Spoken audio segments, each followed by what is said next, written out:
my throne. CEO aura in a retail zone. Every ticker I touch turns silicone gold. Charts start confessing like secrets they hold. Volume erupts when I enter the pit. Your TA collapses, my candle's legit. I'm the limit breaker, no ceiling inside. My bull stampede in fluorescent light. I'm the marking called Messiah trends. Oh, babe, every red candle gets burned away. Liquidity rivers flood my place. Shorts get baptized in my green cascade.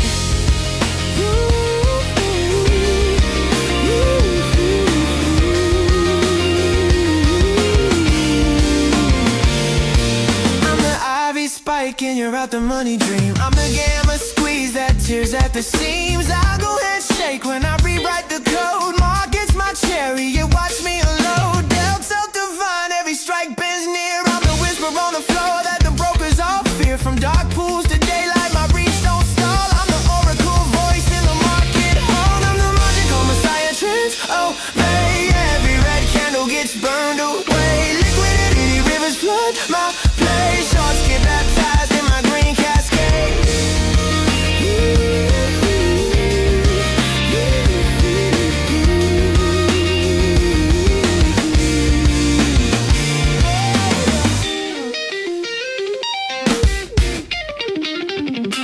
Upper limit breaker, I'm a circuit trip. NASDAQ tips when my gains equip. Volatility bows when I make my stand. Every tick in the tape got my name in his hand. I'm the prophecy scrawled in Fibonacci lines. Support turns sacred, resistance divine. Every earnings beat is a war I won. I'm the charts on gospel, the bullish sun. I'm the margin called Messiah trends. Oh, babe, every red candle gets burned away. Liquidity rivers flood my place. Shorts get baptized in my green cascade. I'm the margin called Messiah trends. Oh, babe, every red candle gets burned away. Liquidity rivers flood my place. Shorts get baptized in my green cascade.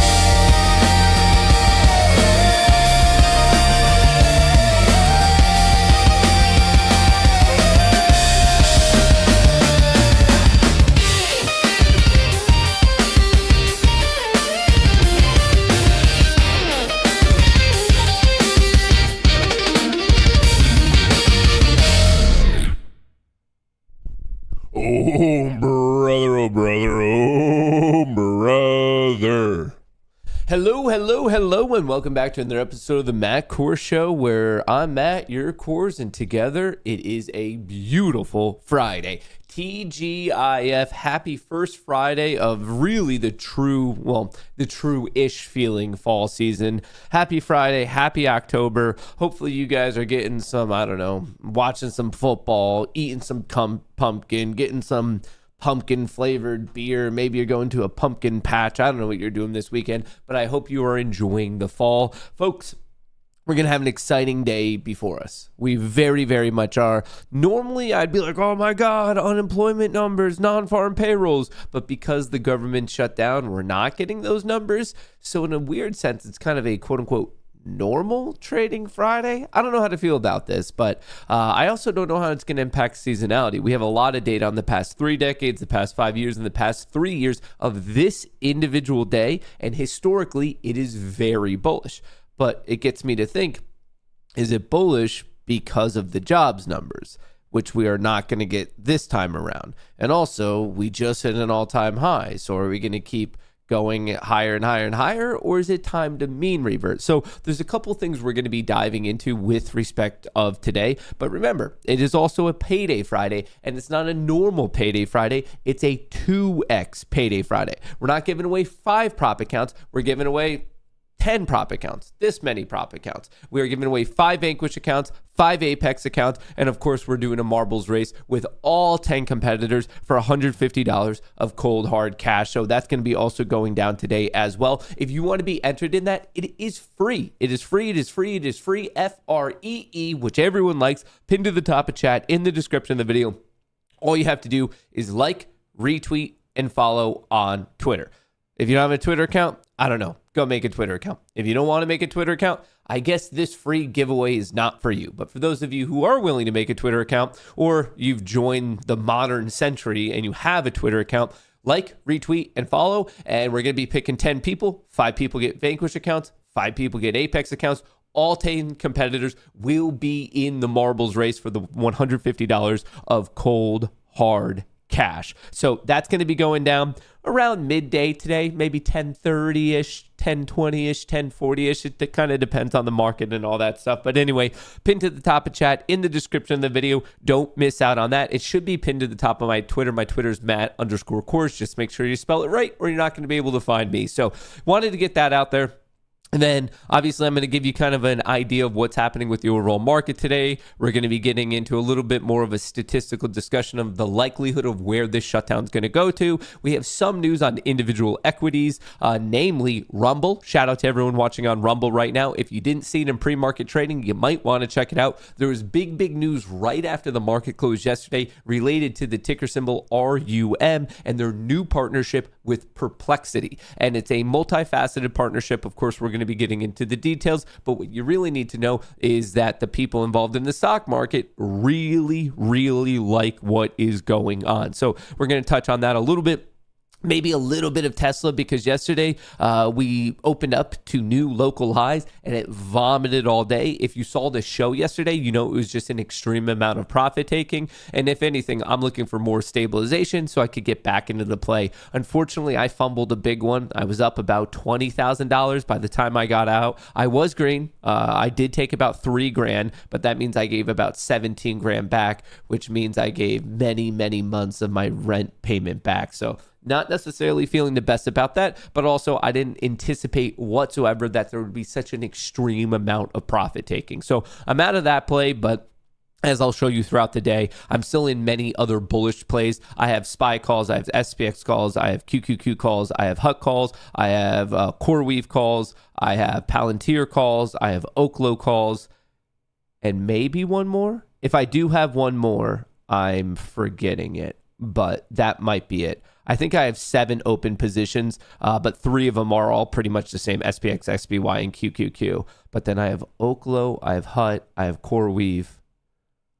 That might be it for now. That might be it. Whatever. We'll be able to check in on the accounts in a second. So that's pretty much the plan. I hope you guys had a great day yesterday. I hope you made a buttload of money. And even if you didn't, I hope you make 2 buttloads of money today. And with all that being said, let's get rocking. Stock futures are a little changed as government shutdown grinds on. So of course, we're going to be chit-chatting about that. But just to give you guys a little sneak peek of what's going on today, you can see from 11:30 to around 6 in the morning, bulls in control. Recently, a little bit of profit taking, knocking us back down to the all-time high and also the high from yesterday, pretty much the opening session. And then we overshot it a little bit, pretty much bouncing off the closing value in the SPY and the Qs. The Russell looking pretty decent, actually holding on a bit better in pre-market trading, and Bitcoin very much holding on to that recent pump all the way up to $120,000. So as you can see from this headline, the hot news right now is still this government shutdown, which means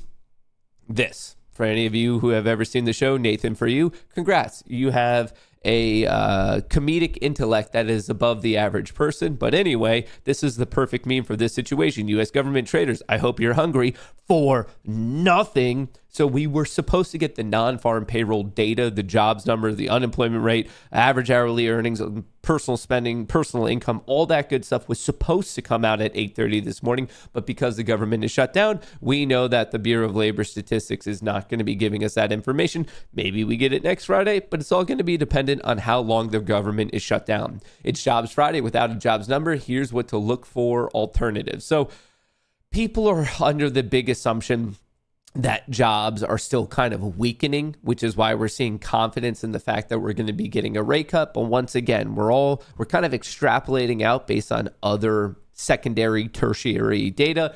We don't have the real McCoy as of today. U.S. job growth is slowing even without government data to show it. So once again, people are using highly related and correlated data, but it's not exactly the same thing. So we were supposed to get it. We didn't, but I want you to know we still are getting other pieces of data today. At 9:45, we're getting the S&P Global Services PMI, and then we're also going to get some ISM numbers at 10 a.m. On top of that, at 10 a.m., I believe we're also getting consumer confidence, maybe sentiment. We're not getting the Michigan numbers this week. So there's other things coming out at 10 a.m. Actually, I could just tell you right here, 10 a.m. Actually, I don't. We were supposed to get this. This was supposed to be the hot news of the day, but I guess now we're just getting some PMI numbers, some PMI and PMI prices. So 9:45 and 10 a.m. Don't be surprised in the short term. I'm talking like a minute or two if there's like a little bout of volatility or something along those lines. But anyway, the major news as of right now is apparently even without this data, the market is showing via bond prices, via yields, bond prices going up, yields coming down. The market is showing confidence at the end of October 29th. Not only should you mark off Halloween on the 31st, not only should you mark off Mischief Knife on the 30th, you should mark up the 29th, the scariest of all 3 days. October 29th, that's the next FOMC meeting. Federal Open Market Committee meeting. That's where the Fed, Jerome Powell, and his other cronies decide what they want to do with the Fed fund rate. As of now, there is a 98% probability that we get a 25 bips rate cut, as in 0.25%. We are currently sitting at 4%, 98% chance that we drop down to 3.75%. So I wanted to throw that out there. Obviously, that is going to be one side of the equation of what's happening with inflation and jobs. But remember, another thing taken in consideration is the GDP. Treasury Secretary Bessent says U.S. GDP could take a hit from the government shutdown. Now, historically, and I'm talking about the one from late 2018 to early 2019, there was a shutdown in excess of 30 days. When the government is shut down for that long, remember, the government is a big client of many private businesses. If it's shut down, they're not doing business. For that particular quarter, there was a measurable hit to the GDP. Will that happen this time around? I don't know. It depends on how long the shutdown will actually last. If it is resolved this weekend, this upcoming week, probably not much. However, if it starts to push the end of October, end of November, end of December, the longer it goes, the more the extreme the impact is going to be.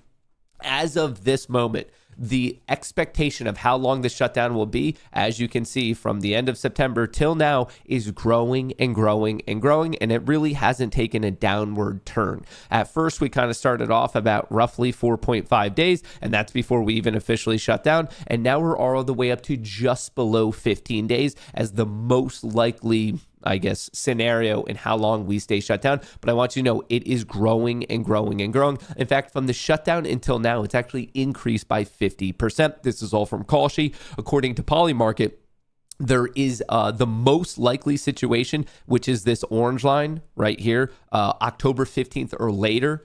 For when we open back up, that now has a 48% chance. At one point, it was down as low as 33. So increasing relative to itself by quite a bit. I do want to let you know that the second most likely scenario with a 36% chance is a shutdown between October 10th and the 14th. So pretty much, I mean, if you put these two together, we're pretty confident that this thing is going to at least another week. October 10th, seemingly statistically at the earliest, and the fact of us getting like maybe resolving this over the weekend, only a 1.3% chance. So what's the chance of it getting resolved this weekend? Pretty much a snowball's chance in hell. So I just wanted to give you an update of the markets, which right here, when people put money on the line, they seem to be very informed, especially when it comes to these event-based contracts. Maybe they have inside information. Maybe they're just doing research. Maybe it's a combination of the two. I have no clue, but they seem to be oddly spot on. So right now, just looking at the basic odds, it seems like we're going to be in this one to at least October 10th.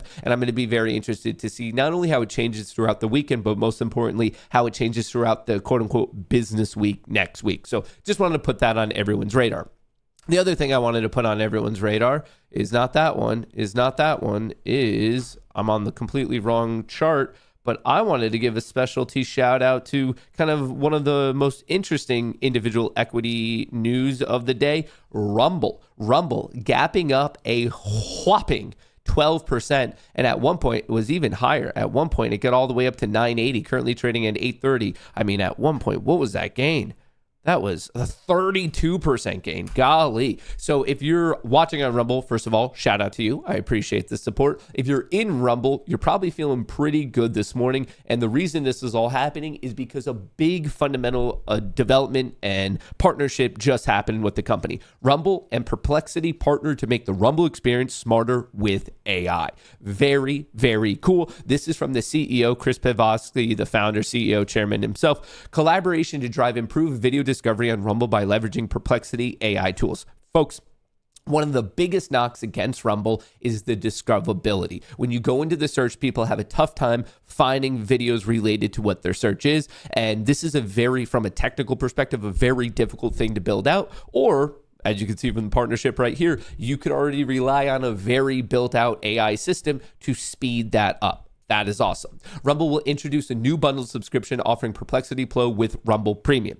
A lot of people already love Rumble Premium. This is now you get bonuses on top of it. That's awesome. Partnership includes an advertising commitment from Perplexity to promote its new AI-based browser comment to the Rumble audience. This is another awesome thing.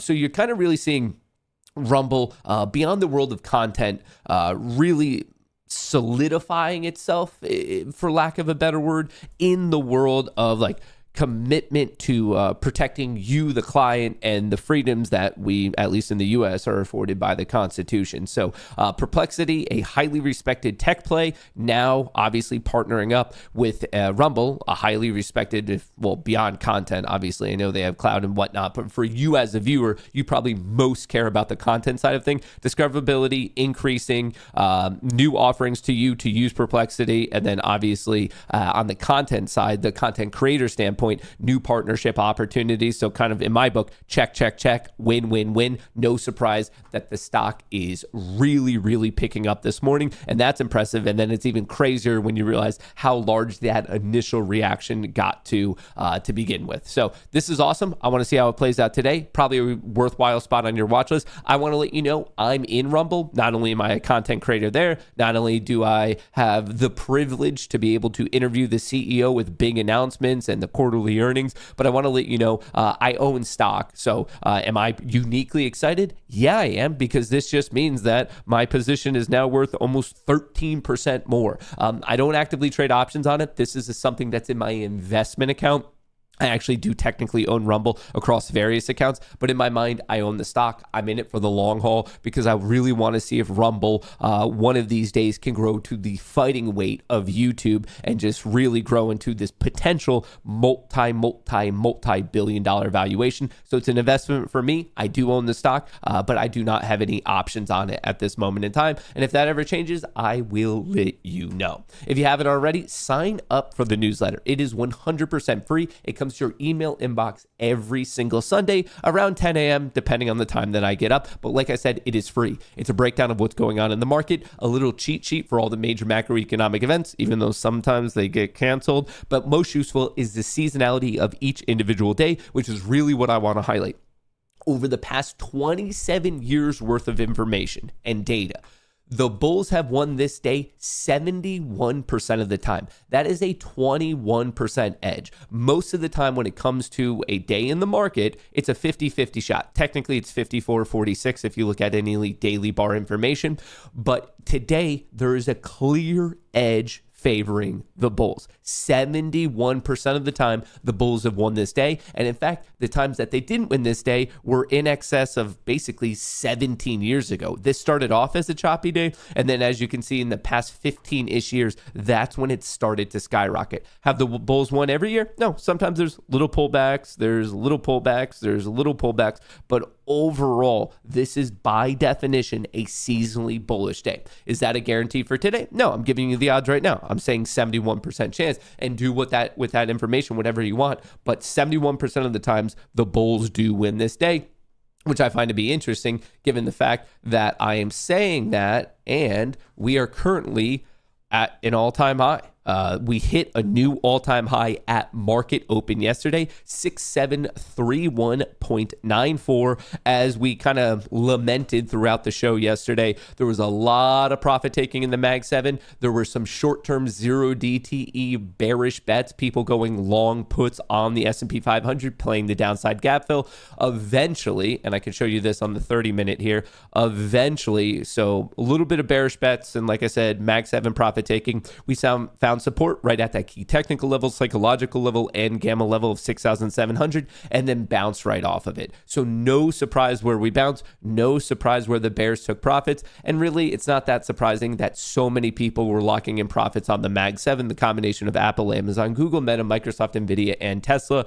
And what uniquely got hit, and I could show you this right here, Tesla, extreme amounts of profit taking. And I know it's profit taking because I could see it was just people unloading all the live open interest in calls. So we now know, because the data settled. Yesterday, I made the assumption, and overnight it proved to be true, that it was all these people selling to close their calls. That's the green and that's the orange, and they were just locking in all those profits. So I'm hoping that the stock could just stabilize, create a new base, and then I could play it off of there. But like I said, when it was pretty evident that this was going to be a waterfall type of a situation, I locked in my gains while they were still there. I was hopeful for a push to 475. Obviously, we didn't get it. And when it comes to the world of trading, if you find yourself hoping that often, it probably won't be working out that well for you. All right, bringing it back to the overall market, on the screen right now are the key levels, in my humble opinion, of the day. And let me just size this up so you can take a better screenshot. But just for a little bit of context, we are currently trading at 6722 on S&P 500, the actual index. We are currently trading in pre-market at 6722. You might notice that we're right on top of a positive gamma node, and we're right below another positive gamma node. So this is going to be the major resistance zone of the day. This is going to be the major support of the day. And I wouldn't be too surprised if we're not breaking out of those, if we're just ping-ponging back and forth. So yes, we have an opportunity to really rip it if we get above 6775, and we have an opportunity to really dump if we get below 6680. But until then, we have clear gamma support below, we have clear gamma resistance above. Now, if you're a person who needs more of those detailed levels, feel free to screenshot this, feel free to write them down. But as I always do, I mark out the previous high, low, and close. That is the green, the red, and the white. The dashed green is the high from 2 sessions ago. The dashed red is the low from 2 sessions ago. The other thing on your screen are these yellow horizontal lines. Those are all the major nodes where we have a lot of money. And the reason we mark those out is because when people collectively, whether it's one player or grouping a player, when they have a lot of money at certain levels, as you transition from in the money to out of the money, out of the money to in the money, people tend to react. And that's why we're going to mark those out. And then the final thing is this white box, and that is the transition zone from the perspective of market makers. So basically, they're more likely to hedge their books out being bullish for all of us above, bearish below, and choppy within. And it's really no surprise that the transitional zone today happens to be straddling that 6,700 level. So like I said, feel free to write these down, feel free to screenshot it, feel free to use them, and feel free to not use them. I'm not your mom. I'm not here to tell you what to do, but every single day I can tell you these are the levels that have very, very much assisted me on my trading journey.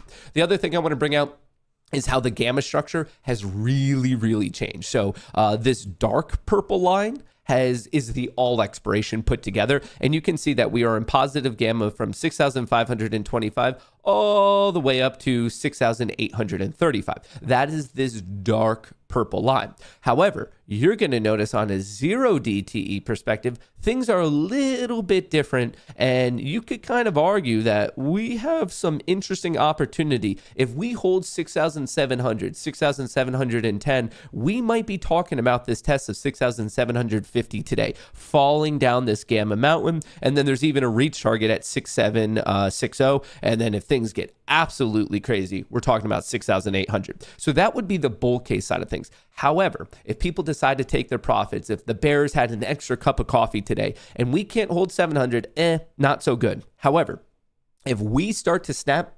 6,680, 75. If we can't hold this support where it is, where my cursor is right now, we might be dumping all the way down to 6,600. So obviously to the right, you have the bull case. To the left, you have the bear case. Coming into today, my own analysis, I'm leaning bullish, and also my own positional bias is bullish. So those are aligning today. I just want to be transparent about what I'm hoping to happen for today. But I know some of you have completely different opinions, and I want to give you guys the other levels that you should be paying attention to just in case I am wrong. So I just want to let you know about that. Unlike yesterday, and I'm actually going to classify this as a good thing, we do not have gaps to worry about. Remember yesterday how we gapped up and quickly vomited on both the SPY and the Qs? There is no gap today. We, as of now, if the market were to open at this moment, we are not above yesterday's high. We are not below yesterday's low on the SPY or on the Qs. Technically, the Russell does have a downside gap fill, but I think most of you are either trading the SPY or the Q. So I just want to let you know that we have no gap to worry about. Quick side note, a couple other things I just want to cover. Bitcoin is looking like Sydney Sweeney. Bitcoin is looking like Ana de Armas. Bitcoin is looking like Blake Lively. I don't know what other analysis you want me to give, but Bitcoin is looking like one hot tamale. So if you've caught this, I wouldn't be chasing it right now, but if you caught this on the breakout, on the potential low, if you caught this on the trend line break, on any three of these points, massive congrats to you. I'm currently not actively playing Bitcoin, but of course I still have my Bitcoin investment. Looking at Nvidia, the most valuable stock in the world, it looks like it's set up to become even more valuable today. All-time high 191.05. We are about 60 cents away from that, so probably worthwhile to pay attention to. Apple, the third most valuable stock, nice pop right now, consolidating. Microsoft, the second most valuable stock, big pop, drop, try to pop, still going flat. So Apple and Microsoft going flat, Nvidia leading the tech sector and the overall market higher. Tesla is, I don't know, the destroyer of dreams yesterday. We gapped up on good momentum on the positive delivery news, and then out of nowhere, everyone decided to take their profits. And not only did we sell off and get the downside gap fill, we overshot it and had a bearish engulfing day. When it became evident that this was a high statistical probability, I took my profits around 447, 448. I should have taken it at 450. I locked in my profits, but I gave a lot back. And right now, I'm looking to see if we could hold 433. Obviously, I'm looking to see if we could take out 470. I fully respect that that is a large range, but that is the range we have to pay attention to. Palantir looking really good, quietly knocking on the door of a new all-time high of 190. I still have that position. It's a little weak in pre-market, but we'll see how the day plays out. Broadcom, the second biggest semiconductor play, gapped up, downside gap fill. Let's see if it wants to recover, or let's see if this is going to be the start of a new bullish trend. Oklo, it's a little bit of a less popular play. It's very popular within the Goonie Trading Discord. I've been watching it for a while, but I didn't want to chase it. It finally took a hit. I got in on the 29th. Right now, I'm looking pretty good. I'm looking for this upside gap fill where I could lock in some of my profits, and then I want to see if I could ride the rest to the all-time high. Robinhood, currently no position, looking amazing. Higher highs, higher lows. This thing is breaking out, looking very strong. Congrats to all of you who are playing it. Coin is obviously getting a big pump off of the Bitcoin pump itself, going from 301 to 370, almost getting that upside gap fill. So if you're in coin, hopefully you didn't take your profits yesterday, because there's still a very good chance of the upside gap fill, looking at 376.83. I am playing HUT, which is going to be a correlated play just because it's also in the world of crypto. So this one gained 6.9% yesterday, gapping up to 1.6%. I was yesterday targeting the all-time high, and the recent high, I should say, but it looks like we're gapping up above that. There's a lot of open interest at 40, so I'm going to see if we can crack that. CoreWeave, I've been in it, and it's looking good. It's just not paying yet. I'm waiting for this to still continue up to 149. RUM, we've already discussed it. Beautiful gap up. Meta, tech play getting beaten up recently because of the increase in competition with OpenAI and all this AI generated stuff. Oracle, after the pop, really not doing much. Netflix in the middle of a political, ideological issue right now, looking pretty weak. Lower highs, lower lows. Open pump and dump that is potentially done pumping, waiting to see which way this waiting to see which way this actually breaks. Rigetti gapping up. It looks like the quantum computing plays are getting another good pump. Rigetti looking strong, Qubits looking strong, IONQ looking strong. All three of those are in the world of quantum computing. I'm not actively playing it. In all reality, I missed the entry yesterday on all three. AMD knocking on the door of a breakout, MicroStrategy catching the bid in overall crypto, SoFi taking a breather. I keep tracking it because I wouldn't mind getting into SoFi for the first time in a long time. I actually don't know if I've ever traded it, but I'm waiting for this to show the sign of a bounce, so that's definitely on my watch list. So folks, that's pretty much your breakdown. Obviously, I'm more than happy to turn it over to you at market open to kind of do an analysis, a technical breakdown, a options breakdown of whatever is on your mind. I just wanted to get out all those key levels and kind of go over the watch list for you guys today. Of course, as this does get going, I'll be showing you the options. Why is this not proper? Right, hang on. I'm about to miss market open. Hang on. All right, I'm going to show you the options flow throughout the day. We're going to be mapping those key levels. You guys know the plan. Dingity ding ding ding. The world's largest casino is now open. Best of luck to all. Play responsibly, and if not, have fun. Remember, folks, it is a payday Friday. If you want to be entered into this, all you have to do is like, retweet, and follow. That is free to like, retweet, and follow, and you should do it because your odds today are better than normal. We're not giving away 5 accounts. We're giving away 10 prop accounts and $150 of cold hard cash. 5 Apex accounts, 5 Vanquish Trader accounts, and of course, the winner of the marble race will be getting $150 of cold hard cash. So on Vanquish, the code is Goonie. Right now, the current deal is 50% off and 1 free reset. On Apex, the code is also Goonie, 80% off, and the lifetime upgrade fee is now only $85. They did extend that deal. So cool offerings. Vanquish is more for options trader if you're an options trader, and then Apex is more for futures trading. So I just want to let you know it is pinned to the top of my Twitter profile at Matt_Kohrs. All you have to do is like, retweet, and follow, and you will be entered for free. And why not? You know, and then obviously a specialty shout out to both Vanquish and Apex for being the partner of today's show, and specifically the Payday Friday.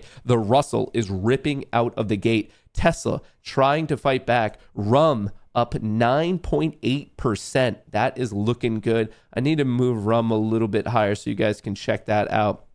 Rum is looking good. It's actually the biggest gainer on my watch list. Tesla's the second biggest gainer, followed by Broadcom. Hut is up there. CoreWeave is up there.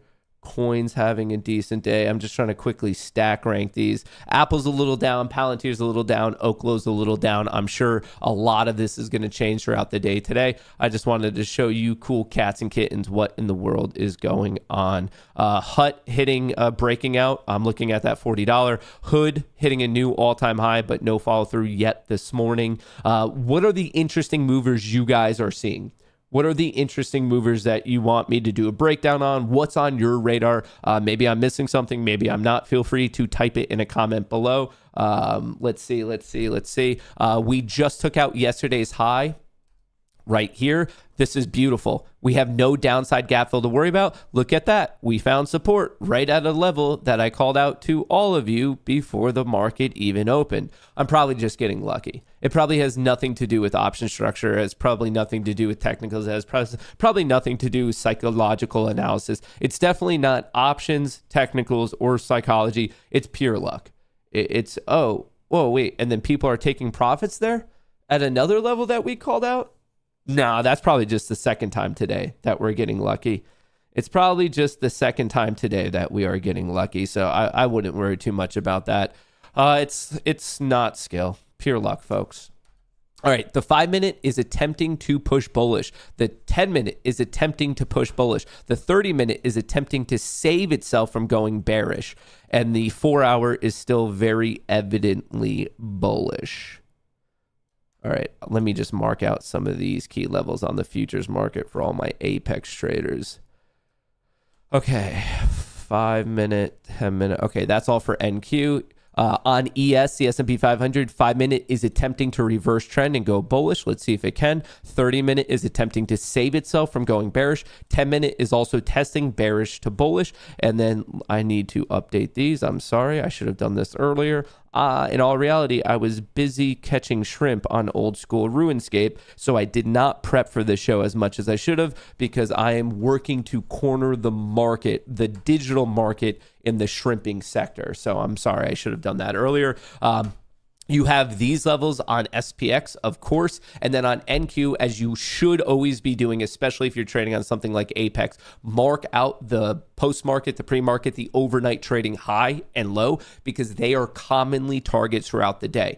So I like to put them on the chart because when we open up in the middle, I like to wait, see if I can identify the trend. And then if I can identify the trend, I have a very natural target. So I don't know the trend yet. I mean, I could look at the flow, but we're also way too early into the day for me to be that interested in trading. S&P 500 not doing anything yet, and the Mag 7 is doing also nothing. So nothing is trending at the moment. So we're here just waiting. HUT, with respect to the overall market, HUT is looking great. RUM is looking good, holding that gain.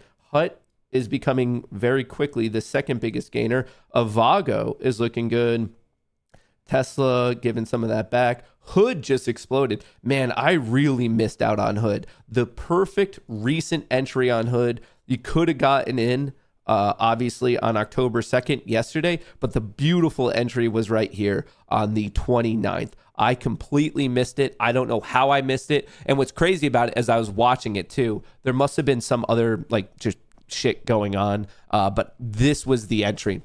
Not even knowing how this played out, I'm just saying it's bullish. It pulls back. You're waiting for the poke of 175. It was at that point, it was a psychological level. Well, even at this point it is. But beyond that, it was a key gamma level and we were breaking it. And it just so happened that when we broke it, we really broke it. And we saw a little bit of a gamma squeeze going on there. So I'm really kicking myself for missing this one. But that's the beauty of the market.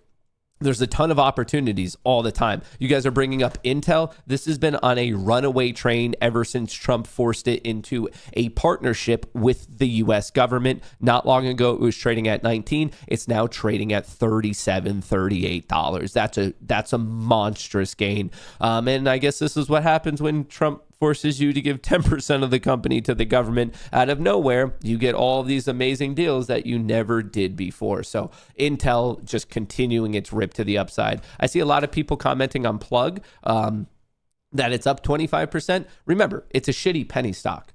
So I get that the percentage return is endearing, but that would be a better percentage return if we were talking about like a legitimate company, not a company that was literally on the brink of not existing. This is a pump and dump. This caught that fad in 2021, has never been able to catch its footing really. So I would not invest in this at all. I do admit if you got into the pump here on the 16th, the 17th, congrats. I don't know why you would have even been watching it though. If you caught its secondary pump on October 1st, great. But to chase it now as a trade, first of all, I would never think this is an investment. If you're trying to actively trade it, well, if you got in, yeah, ride the trend. But if you're asking yourself, should you get in now? Well, no. As a bull, your risk is too far away. And as a bear, you don't know how far this pump is going to go. So if you have no position, it's, in my book, not really an opportunity to have a position.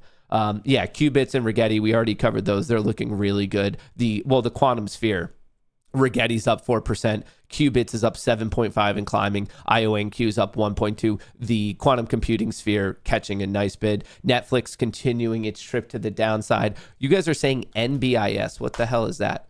NBIS. I don't know what this is, but it has not stopped moving since May. It went from 24 to 127. What the hell does this company do? What the hell does this company do? It's a technology company that provides infrastructure and services to AI builders worldwide. It offers Nebius AI, an AI-centric cloud platform, provides full-stack infrastructure, including large-scale GPU clusters, cloud services, and developer tools. So it is literally an AI play. So it's just riding the whole AI vibe right now. I don't know anything about the fundamentals. Similar to Plug, I'm not chasing it at this level. Buying at this high is silly. Your opportunity to get in was here on the 17th. It was here on the 19th. It was back here on the 14th. you don't chase highs. Chasing highs is a really dumb thing to do as an investor and as a trader. You wait for the pullback because inevitably things don't always go up. However, if you already have that bull position established at any of these dips, yeah, ride it.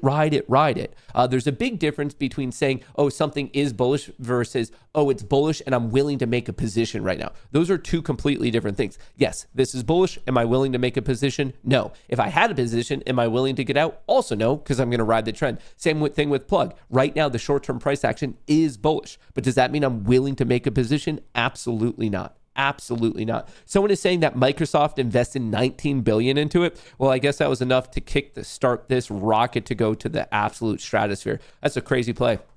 Crazy play.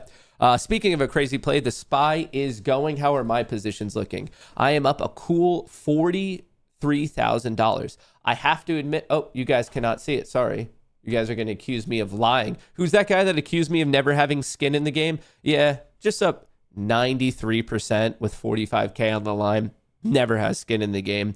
I have to admit, this position got me into a fight with my wife over the past couple days.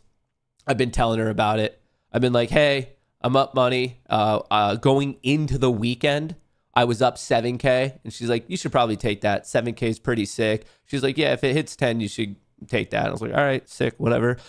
Market cap's up on Monday. I'm feeling good. I'm feeling smart. I was like, my wife doesn't know anything about trading. Like, why would I ever listen to her?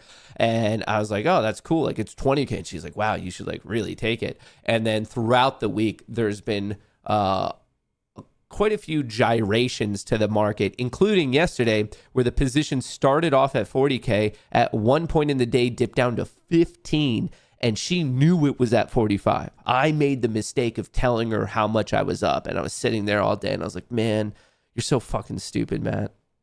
And I felt stupid for two reasons. Number one, why didn't I take the number or the money? And number two, why did I tell my wife about unrealized gains? I was like, dude, she knows you were up 40K and you have to tell her that you made 15 or worse, it keeps going down. I mean, folks, I cannot tell you how tight my ass was puckered when we were snapping 6,700. If there were a, like, what would it even be? You know those like for rock climbers when they're squeezing that machine to see how strong their hands are? If you had that on my butt yesterday when we were snapping 6,700, I would have been hitting a new world record, folks. I was like, oh, fuck, this is done. Not only was I seeing the account go down and down and down, I was like, I'm going to have to inform my wife that unfortunately she did wed a retard. And that it was going to be a double punch. It was going to be a Mike Tyson 1-2 knockout. Not only was I going to like just lose all this money that I had, but on top of that, I would have to like unfortunately inform my wife that she has married a mentally retarded person. So it felt a little bit better around lunch when it started to pump. This didn't feel so good. And when I woke up early this morning, it was feeling good. Right about when I got up early, like here around 6, it felt great. When I was prepping for the show around 9, not feeling so great. So it's been a roller coaster. The financial, emotional aspects of my relationship with my wife over the past couple days, past couple weeks it's been a rough one. It's been a rough one. Oh man. Well, I do like this push to 40. We did try to break out of the all-time high, so I'm liking that. Let's see if we can make a base here. I'd prefer, it looks like it might be getting drawn back down to this level at 25. Not the biggest fan of that. Oh, what's going on here? Yeah, we're kind of in this no man's land between 6,710 and 6,740. You see how we just ran right up to the start? Like I'm showing you on the chart right here. It is the start of positive gamma. We ran right up to it, got smacked. You have support coming in, maybe starting at 6,705 right here, but from 6,705 to 6,740, we're kind of in that no man's land. Yeah, you have the technical level of the high from yesterday. I would love if we can make the higher low off of this and actually get into 40, and then the first real test is going to be at 50. But I do want to call out, just look at this wall of positive gamma from 6,770 down to 6,745. Lots of positive gamma. That's going to be, as I've described in the past, a high gravitational pull. It's going to be a black hole for price. Very, very tough to get out of it in either direction once you get absorbed into it, which is why one of my upper targets is 6,775, because that is the top of that gamma zone. So basically, test 1 was breaking out of yesterday's high. We did that. Great. Test 2 is 6,750, the start a little bit into the positive gamma zone, but also a psychological level, which is why I marked that out instead of 45.40. From there, you could watch 6,775. That would be, personally for me, a great area to be like, dude, Matt, what are you doing? Going to the weekend flat, take a lot of money. But if you happen to identify it as an extreme degenerate, your reach target on the day is 6,800. I want to let you know that, yes, we could hit that today, but it would be very, very difficult. In fact, it would require a change to the overall structure. Is that possible? Without a doubt. But right now, the odds of it do seem pretty low. So I just want to be forthcoming about my thoughts and opinions on it. So it is a good reach target, but you would almost need a bunch of people YOLOing in to 0-day calls. You would need to see this green line just skyrocketing to the upside for that to be possible. So it is like, if people choose to trade that way, they could definitely trade that way. But right now, I'm not really seeing it. We did just get an announcement. Are they talking? Is our boy Rick Santilli on? Is our boy Rick Santilli on? No, but Jimbo is. And that's when people buy. Give us Rick. That's where people buy it. Right.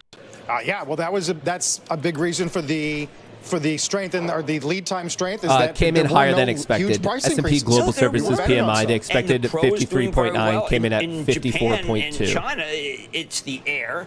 I continue to think that the air is so revolutionary that those who think that Tim Cook hasn't done anything revolutionary are wrong. Now, the new negative about Tim Cook is he's not spending more money on the Vision Pro. He's spending it on glasses.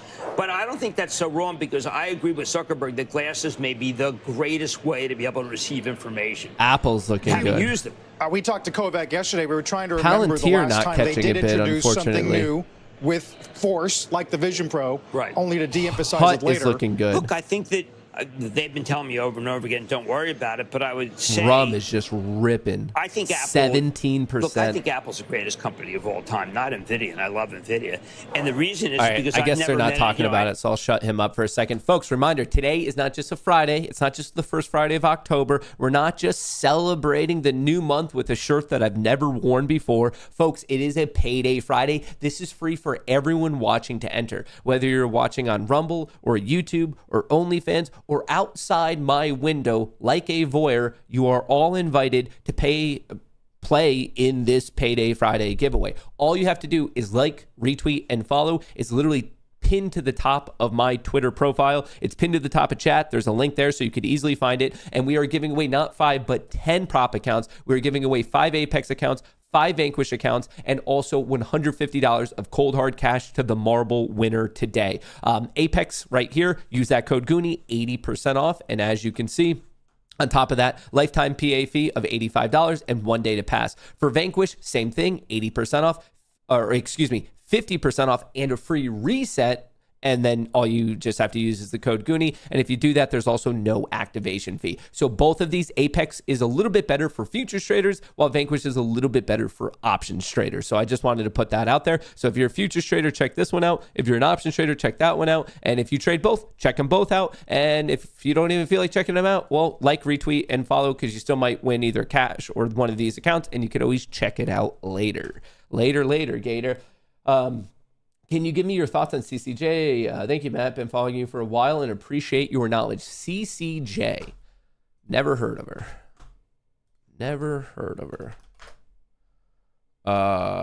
What the fuck is this? A minerals company? Well, it's been ripping. So very evidently bullish. Higher highs, higher lows. Little period of consolidation. Honestly, I wouldn't mind this trade, the break of 86. And if you want to be conservative, you could either risk 92, or I would personally risk 79. I would kind of wait for a little bit of this trend line breakout. I don't know what this company, non-energy minerals, what the hell does it do? What's it do? Is the provision of uranium. Okay, I am bullish on uranium. So I do like this a little bit better. I do like this space, especially seeing the overall direction that we're going. Maybe I'd have to look into the fundamentals. I might even like it as an investment, but as of trade, I do like the sector it's in, especially right now with commodities going up in price. From a technical perspective, it's very bullish. I'd be waiting for the technical breakout. You could risk 82, you could risk 79. Your first target is 89, and then you're trying to ride it. And the final thing I'd have to do is on the day of the trade, I'd have to check out the options flow. But I like it. I've never heard of this before. I haven't traded it, but it is obviously strong. Strong. So if you happen to be in it, ride the trend. If you're looking for a position, I'd happy to be bullish on a break of 85, 86. That's how I see it. The Qs have double topped at the high from yesterday, which was the all-time high. And then at 941, a lot of profit taking. What happened at 941? Right here. Just someone dumped calls and bought 0DT puts on the S&P 500 and on the Mag 7. Yeah, right here, more profit taking. Someone took a lot of profits between 938 to 943. So it was a 5-minute sell program of someone who had calls. Selling to open, selling to close. We'll know that at the end of the day. But regardless, the net effect was someone sold a bunch of longer dated calls as in not expiring today. Some were expiring today, but there was a chunk. It was a 5-minute program, 938 to 943. Yeah, perfect 5 minutes. More specifically, was it AMD? AMD's been getting hit. Apple, yeah, someone sold some Apple. Someone's been selling Broadcom, not Coin. A little bit of selling there on Microsoft. A little bit on MicroStrategy. Meta's been getting hit all day. Netflix was getting hit. Nvidia, yeah, right there. That's the real culprit. It like the size of it and also the exact timing of it. Nvidia for sure. No Oracle. Palantir's been getting hit, but it wasn't that. That's a different time. And Tesla, same thing. It's been getting hit, different time. If you want to know the culprit really of why the Mag 7 took this hit right here, you just look at NVIDIA. It was NVDA for sure. For sure. But let's hope that program is short-lived. Palantir is taking a hit. What the fuck is going on with Palantir? Why? Palantir taking out that low, not the biggest fan. All right, I'm going to give it a second, but I might need to cut that position. I do have Palantir calls. I don't like it taking out this low. Could be potentially undershooting that recent high.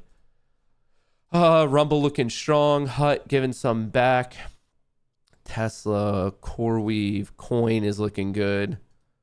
Coin is actually looking probably the best today. Hood was, Microsoft just got a big pop. All right, so the SPY is where? The SPY is pretty much at this intraday high. It looks like it was 38. Like I said, I could show you once again. The start of positive gamma is at 45, and there's quite a few people targeting the 50 right here. You could see between 50 and 60, that's where we have the most positive gamma. Also above my head, you can see this positive gamma node, and then there's another giant positive gamma node right above 6,800, but let's not put the cart in front of the horse in front of the cart. Let's not put any horses in carts today, folks. We don't need that issue again. No carts, no horses. No diamonds, no pressure. If you're looking around and you don't see any diamonds, it just means that there's no pressure, folks. No diamonds, no pressure. Just remember that. All right. Reminder, Payday Friday giveaway. Like, retweet, and follow. You have to like, retweet, and follow. You have double the opportunity of winning today because we're giving away 10 accounts instead of just 5. And also, we're doing the marble race for cash. All you have to do is like, retweet, and follow. Pinned to the top of chat in the description of the video. Oh, fuck. Did I miss that entry? What time is it? 9:52.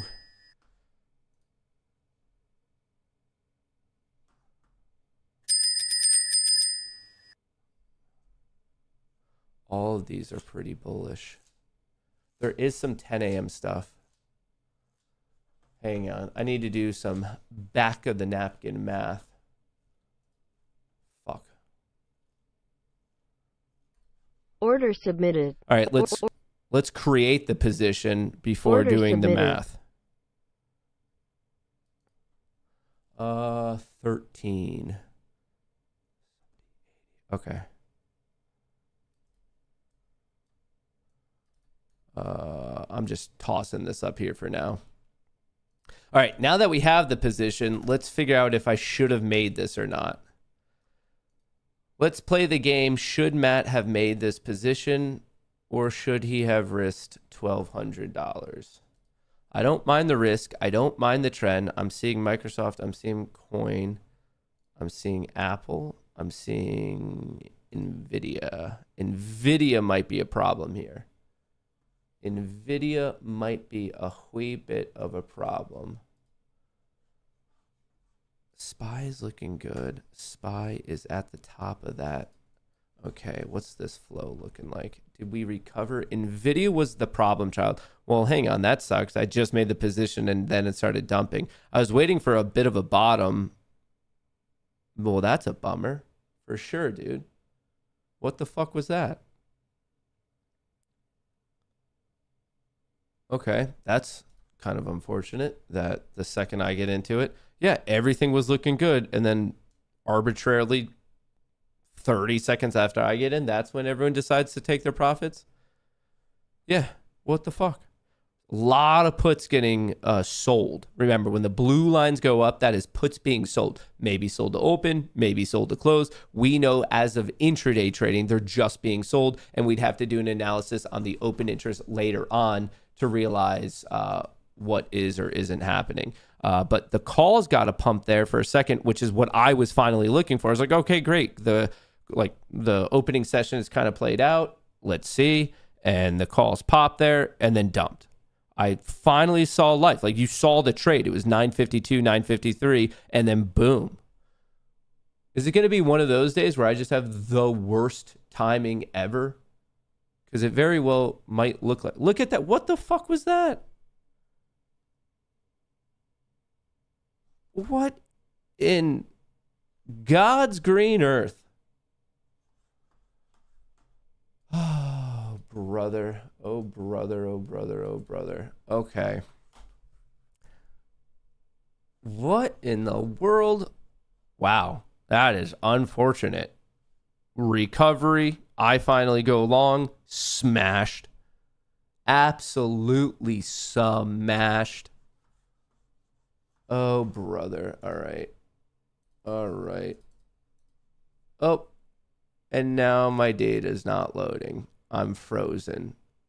And it looks like it's frozen. How many points above where it's actually at? Oh, sick. Mine is showing 40. And it's trading at 20.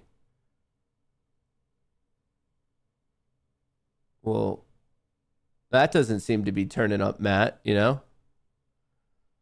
Wow, we tried to get going there. What a brutal fake out. What a brutal, brutal fake out.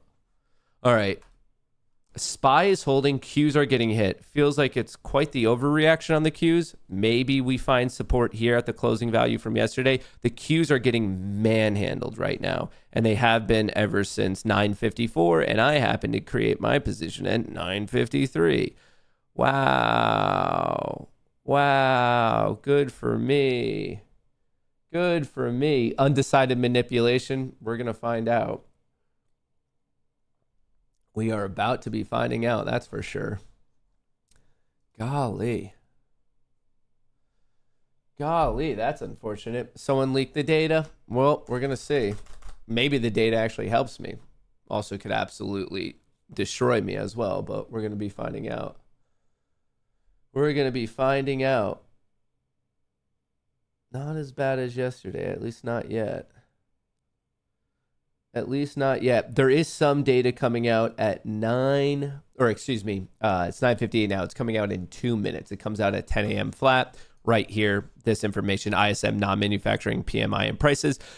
In the short term, it's impactful, as in for a couple of minutes, but it's not like as big as the unemployment report or anything like that. Fuck, that's not good. Blow off top. I'm almost wondering if people are getting in the mode of locking in profits heading into the weekend. I was actually feeling really good about this, but Jesus. NVIDIA is just, it's weird because Microsoft's looking somewhat decent. Apple's looking somewhat, it's NVIDIA. Its semiconductors are selling like no other right now. Wow. All right. I got goosed on this one. I was looking at all that relative strength and I just got beat up. Well, maybe we find support here on the Qs, touching that closing value from yesterday. Maybe we find double bottom support, triple, quadruple bottom support on the SPY. But your boy's feeling the pain at the moment. Your boy is feeling the pain. All right. I would love this reversal right here to happen. We'll make it blue. Yeah, I want to see the Qs take out 606.10, and I want to see the SPY take out basically 671. But the flow just out of nowhere. We were flat, we got hit, then we popped, and I was like, oh, okay, this is where we recover. But that is uncanny how unfortunate that was. Just rocked it. And then the SPY followed suit. The SPY ripped. This is what I was seeing, like right here. This is what was on my screen. I was like, cool, like we're going up. Little did I know we had about 30 more seconds and it was just going to get dumped. Jesus. All right, we're at the, nope, that's not good. All right, the 10 a.m. report just came out.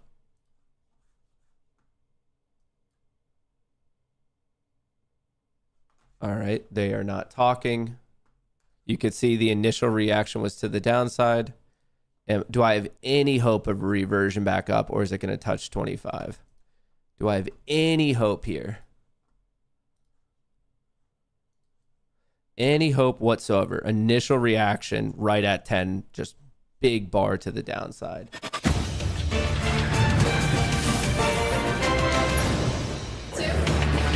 Good Friday morning. Welcome to Squawk in the Street. I'm Carl Quintanilla with Leslie Picker, Mike Santoli, live at Post 9 of the New York Stock Exchange. Sarah Eisen and David Faber have the morning off. All-time high number 31 for the year is in the works. NASDAQ all-time high as well. Yields are creeping a little higher this morning. 10-year is back above 4.1.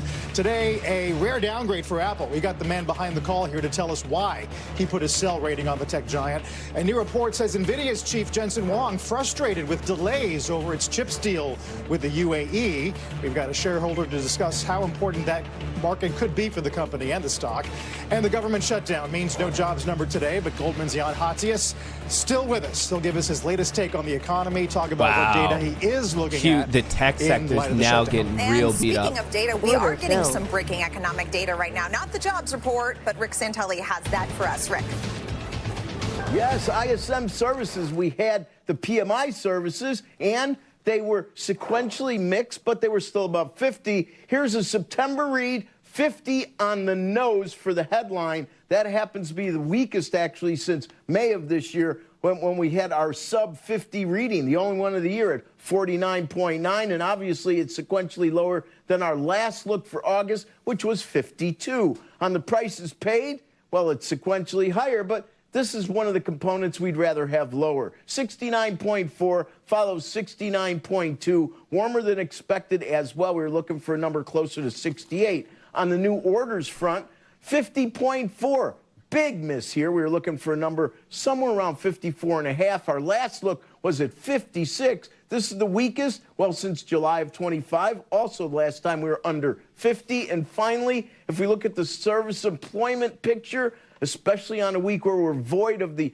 BLS report, but we had a weak ADP report, comes in at 47.2. So this is interesting. It's the only reading here that's below 50, but it's better than we expected, and it's sequentially higher than our last look at 46.5. Market's somewhat nonplussed on the interest rate side, but once again, the equities holding their gains. If we look at interest rates from a weekly perspective, which I think is important, right now at 409, we're down 9 basis points on the week in 10s. At 355, we're down 9 basis points on the week in 2-year as well. Mike Santoli, back to you. All right, Rick, thanks so much. We have day 3 of the government shutdown. The Senate expected to vote again today on the same proposals that failed Tuesday and Wednesday. Let's get to Emily Wilkins with the latest from D.C. and whether we should expect any different, Emily. Mike, I mean, at this point, the short answer is no. We should not expect My any data different is today. off by At this point, there minutes. just doesn't seem to be a way out of this government shutdown. So what we're expecting to see later this afternoon, the Senate Why is will my come data back. off They by will have so a much? vote. Again, not expecting it to get to those 60 votes.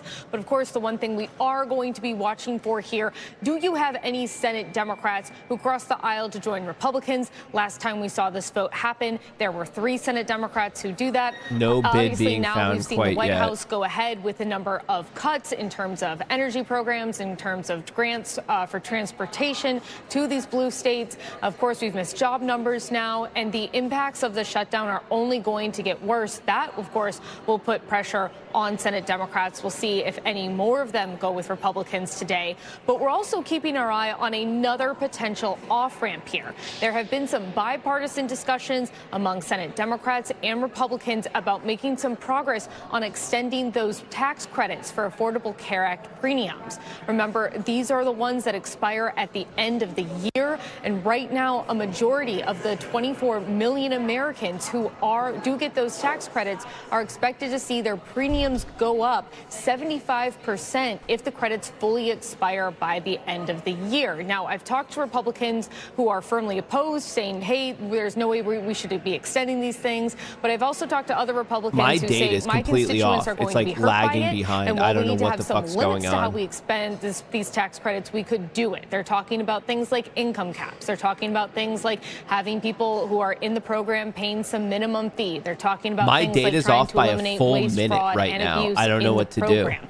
What Now, we I'm should seeing on the clarify screen these talks here are still in versus very what I'm early seeing over stages. We are on nowhere close to my this accounts. point It's to a off deal by that one would full unlock minute. the Senate Democrat votes needed to open up the government. But at this point, we're now looking at going into the weekend in the shutdown, going into Monday in a shutdown. That'll be the next chance they have to vote. And it's just not clear at this point exactly what that off-ramp is going to be to get the government back started. Guys? Emily, I mean, to the extent we can, draw some wisdom from the betting markets, they're now sort of handicapping about a 2-week duration of this shutdown. Are there reasons to think that there's relevant trigger points up in that time frame that makes sense to think that's where it might go to? Like yesterday, I'm on the wrong side of this one. Like, I think one of the big trigger points is going to be the moment that you can't get the paychecks out. For the millions of federal workers, they just ended a pay period that ended at the end of September, so they were able to be paid for that. But when you talk about federal workers, when you talk about members of our military not getting a paycheck, that is always a big pressure point. Of course, there's also programs to help low-income women and children get food. That's expected to run out around mid-month. And of course, from the economic data, we're missing the jobs numbers today, but perhaps even more important, the BLS is not collecting information when it comes to jobs and when it comes to prices, which means even if you do see data released later this month or even next month, it might not be as accurate if they've missed a long period of time that they were supposed to be collecting these data and getting this information. So I think all of those things are going to add up, and I think it's at this point going to be very interesting to see as that pressure ramps up. Do you see more Senate Democrats today say, you know what, this isn't sustainable anymore. We're going to have to vote to fund the government. Or do you see them continue to hold firm and try to make some progress on health care? Emily, thank you so much. Emily Wilkins for us in D.C. For more on the market impact, let's turn to David Kelly, Chief Global Strategist at J.P. Morgan Asset Management. We obviously didn't get the jobs report today, but you were expecting about 60,000 in September. What do you think is the path of least resistance for the market amid this some sort of catalyst void coming from the government? Yeah, well, it's not quite a void. I mean, admittedly, the government is shut down, but we do have indicator models which we use to forecast these variables. And as you said, we thought that number would be about 60,000. We actually have a lot of private sector indicators which can feed into this. So we can get some sort of sense of where we are. But where we are is an economy which is growing more slowly.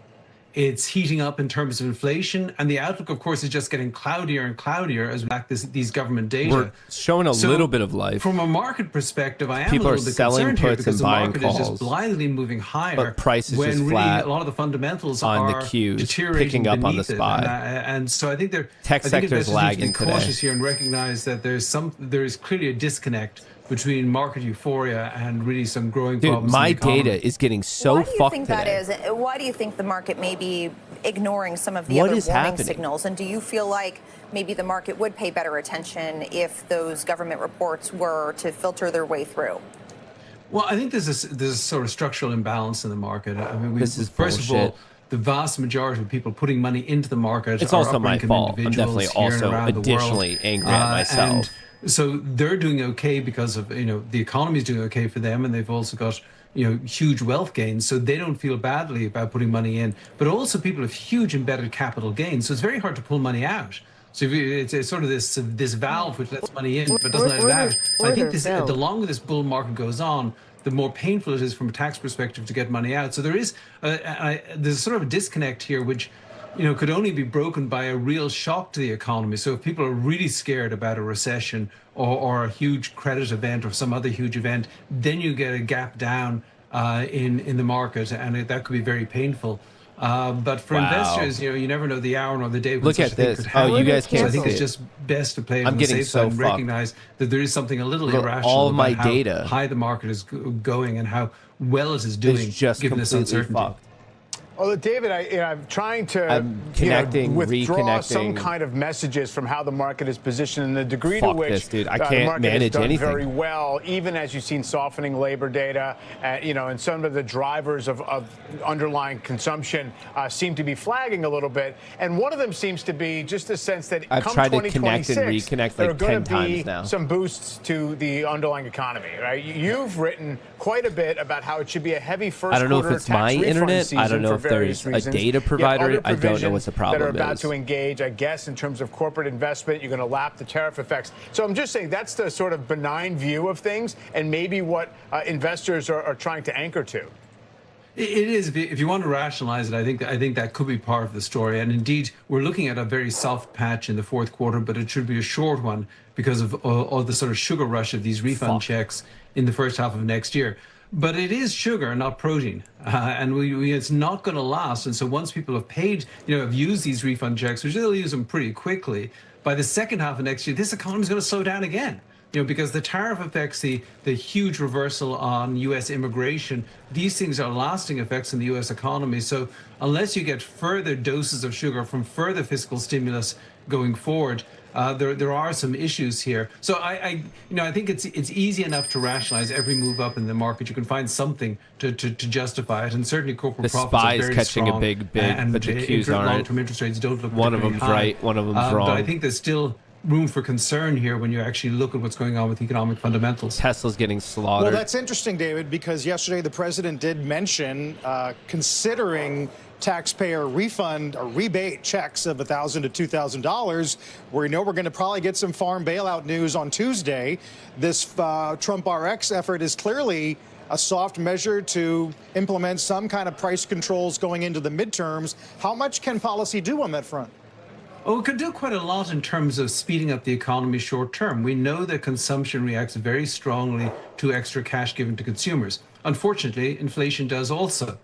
And the problem with that really is that usually the growth effects come first and the inflation effects come second. So I would not rule that out at all. And that may be temporarily beneficial for the stock market, but it would be very negative for the bond market because it really says that any supposed improvement in public finances due to very strong tariff revenues are just going to be negated because we have to give money back to the people who are injured by the tariffs.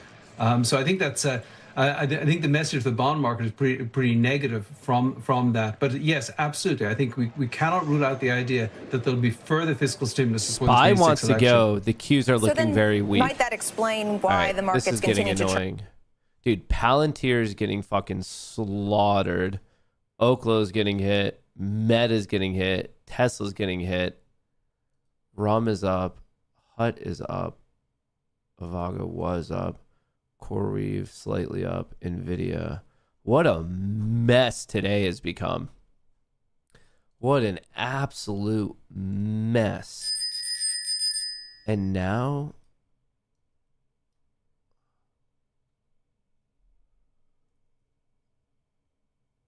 Dude, I can't tell you guys how many I've tried to connect and reconnect my data feed. I don't know what's going on when it does randomly connect here. Is it my internet? Are you guys having any issues with the stream? Like, is the stream cutting in and out? I'm trying to understand where the problem might be. Like, is it my internet? Is it just the data provider? Is it something like on Tradeovate's side? Bookmap was having some issues. I don't know which thing to reset, but all I can see is that my Ninja data is not connecting, and when it does, it's like minutes behind. This is such a fucking bummer. Like, it's frustrating when you're like, okay, cool. Like, I'm really like, you're working on your own mental discipline. You're going to do it. And then something stupid and fucking silly like this happens where you're like, oh, wow. Like, now I can't even try to do what I'm attempting to do, as in, like, whatever, lock in profits, set your stop loss. Like, it's just the positions are live and they're just live, and it fucking sucks. And historically, I don't know how this one's going to go. Historically, if it's a well-known outage, they do give you your accounts back, and they just, like, if you make money, they let you keep it. If you lose money, they give you like, they just reestablish your account. But from what I've seen, they only do that if it's like a large issue. If there's only a few accounts impacted, they tend to not do that. So fuck.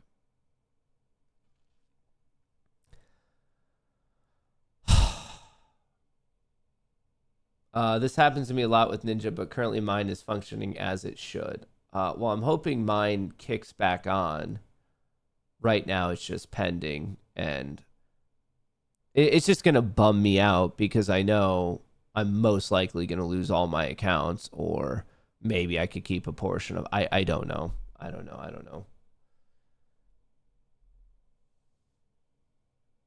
Has nothing to do with disclosures, folks. Dude, it's a data thing. They don't let you partially trade the day. Come on, man. Like, if you're going to give a suggestion, give a legitimate suggestion. Do you think it's because I didn't accept the new data and they would do that mid-trading day? Like, guys, when things are going bad, let's try to not say the dumbest fucking things. Everything was working fine until right after 10, and the data, like, I was even calling it out. Like, all of a sudden I noticed it was getting more and more delayed. It started off when I first saw it a minute, and then it started to get larger and larger and larger, and then I tried to disconnect to fix it. After minutes of it pending, I was able to reconnect, and the delay was there, so I disconnect, and now I've just been in this thing of bouncing back and forth. Yeah, your stream could be evidence of platform fault. Once again, just because I've been through this before, they'll help you if it's impacted many people. If it's just you, they basically say, oh, it's like your internet and your problem. My fees? Pay my fees? These are just dumb fucking suggestions. Even right here, look, it just happened again. Data connection lost, restored. Like, so, that's why I almost thought it was my internet at a second. But if the stream is working fine, it can't be my internet, because upload is one of the most difficult things to do when your internet is screwed. So I don't know. I can just see that everything is disconnecting and reconnecting.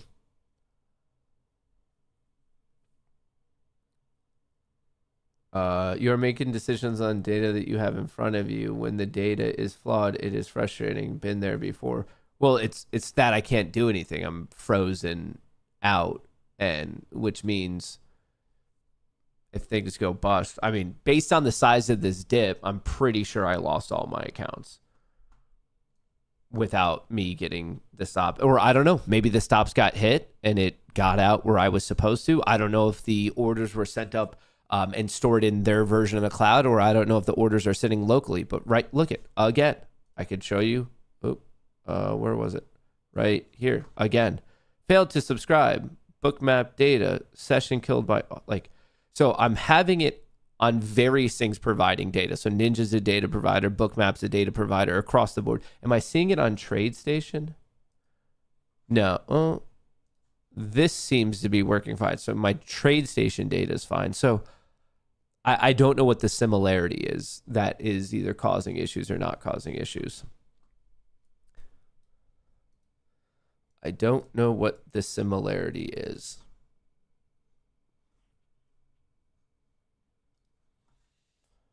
Unplug the router and plug it back in, delete your cookies. No. I feel like you guys have no clue what you're talking about. Obviously, can't be a router issue if I'm still streaming. I'm not using Rhythmic, so at least at definitive, I know it's not a Rhythmic issue. I got off of Rhythmic because I know how many issues I've had with them. Try closing your browsers. It has nothing to do with browsers. Jesus. Wow. I can see that you guys have... I can see there's a lack of tech support engineers in here because these are awful suggestions. Try restarting your MySpace. That could work. Change your shirt also might work. Try spitting on it. All right, now we're finally getting to the point of maybe good suggestions. Spitting on it, changing your shirt. Globalists? It could be globalists. Well, I'm sitting here fucked. The only thing I have going right is I still have my SPX calls up 42K there.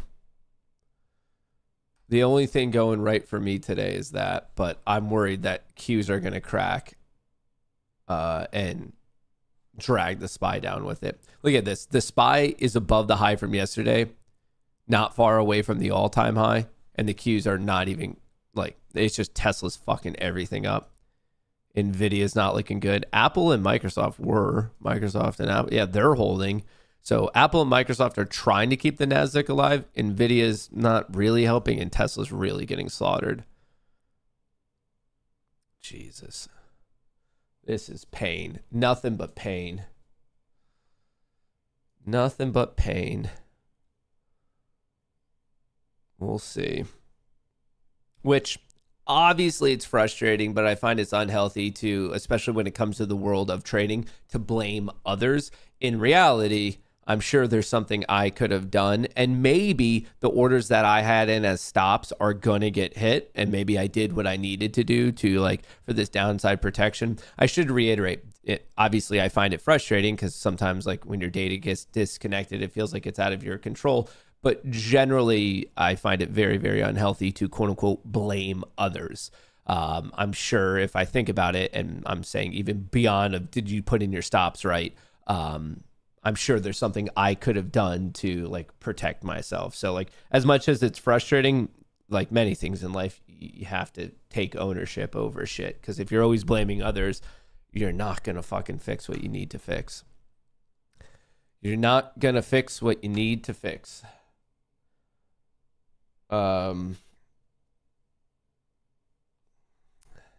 Man, tech is looking like shit. SPY popped, is now flat. I'm just wondering, my watch is, can the Mag 7 here, are we putting an inverse shoulder head shoulder like yesterday? Shoulder head shoulder. Are we doing this? Yes or no? We already talked about plug power. We're not revisiting that.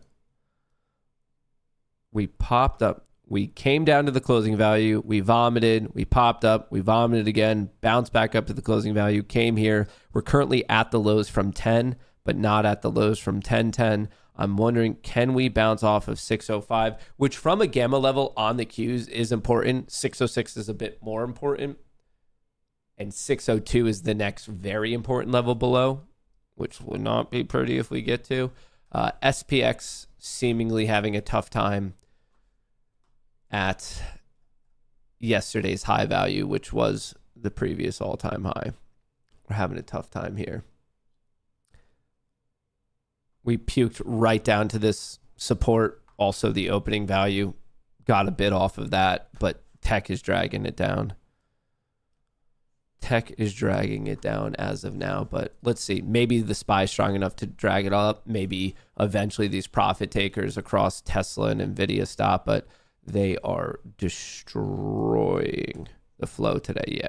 When you see Tesla and Nvidia looking like this, It is tough to overcome. You really need Microsoft and Apple going to undo the adverse effect of NVIDIA and Tesla.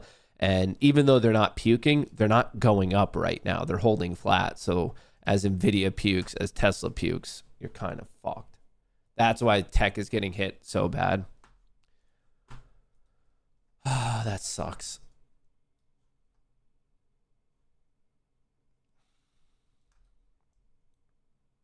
Fuck. Oh, brother. Oh, brother. Oh, brother. Oh, brother. Will it be able to hold? We bounced off of one level, came right to the next level. Can it hold the high from yesterday? Well, the Qs are getting hit again. Dude, tech is getting... It's slaughtered. Slaughtered. Can it bounce out of here? Can we bounce out? All right, so we did hit that overnight trading low once again. I didn't have that right direction, but if you caught the direction, beautiful target. You could have been in the trade from 9:54 to 10:01, 7-minute trade. You could have gone from 155 down to 73, 75-point return right there. Now the question is we kind of got this lethargic dead cat bounce. Then we went up, made a fresh high. The question is, are we going to stay above this low? Because if so, this might just be the classic kind of like sweep some people out and then bounce and take out 100 and then just keep going. But as of now, right here, 1024, if this low remains higher than the previous low, we have a shot. We have a shot.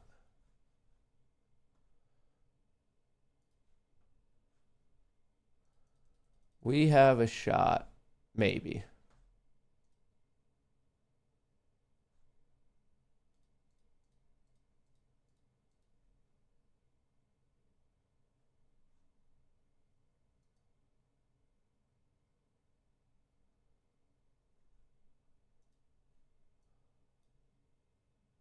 What are we doing?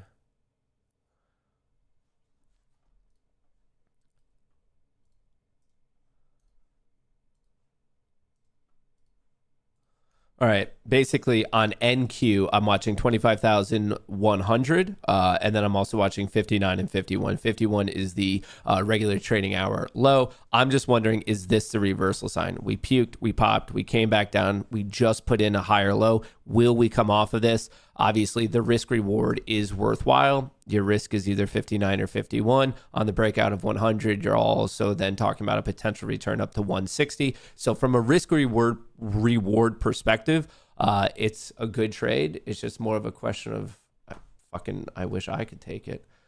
Sorry, just put myself over here. Where are we at?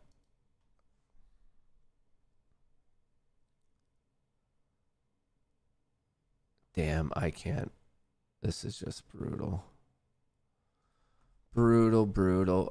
Fuck.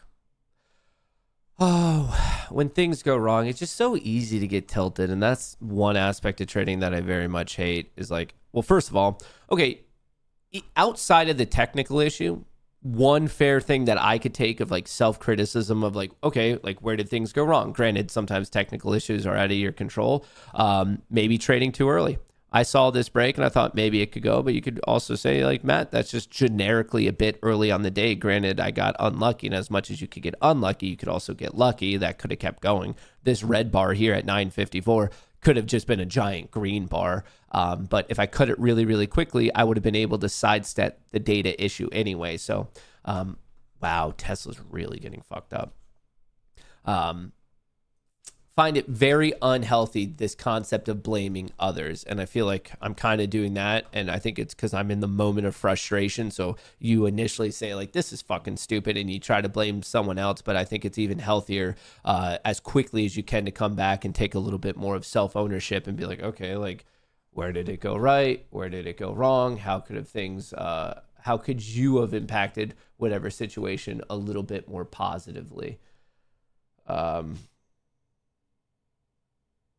But here we are. The SPY seemingly going for an all-time high. The Qs not catching the memo. Not Tesla. Just getting murked. Look at the daily chart on Tesla. This is brutal. That's brutal. From 471 down to 428. If you're short, your next target's 420. Reminder, we are doing a Payday Friday giveaway today. We are giving away 10 prop accounts, 5 Apex, 5 Vanquish Trader. They are pinned to the top of chat in the description of the video. If you want to enter, all you have to do is like, retweet, and follow. It is simple. It is free. Shout out to Vanquish, code Goonie, 50% off and 1 free reset, no activation fee. Shout out to Apex, 80% off, 1 day pass, and a lowered activation fee, lifetime activation fee of $85. So pretty cool there. Pretty cool there. What was I doing? What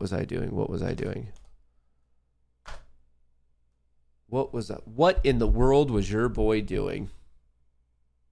I forget at this point. I forget. Well, let's hope that this low holds. The SPY's looking strong. Tesla's still getting hit. I'm very happy I sidestepped that one. Very happy. At least I could, I don't know. I feel like always such a fucking schmuck. Here I am complaining and frustrated. Like, how could I be in a negative emotional state when I'm up $46,000? Like that's like the one thing about trading that it makes me feel like I'm a fucking insane person that can do it. I feel like I'm at the point in my trading career and I'm such a degenerate that I'm only filled with positive dopamine if everything goes well. Out of 10 trades, I need all 10 to go right. And if 1 out of 10 don't go right, like what I'm potentially seeing on Apex right now, or not Apex, but Ninja Trader, then I'm pissed off. And that's such an unhealthy fucking thing. Sorry, you guys can't even see what I'm seeing because I'm such a dipshit today. But here, I'm up 47 grand. Like, that's so fucking deeply unhealthy that I'm sitting here more negative than positive. Like, the net emotional state of me and my trading session today is negative, and I'm up what people make in a year. Like that. Like, that's what I hate how trading can torture brain so bad.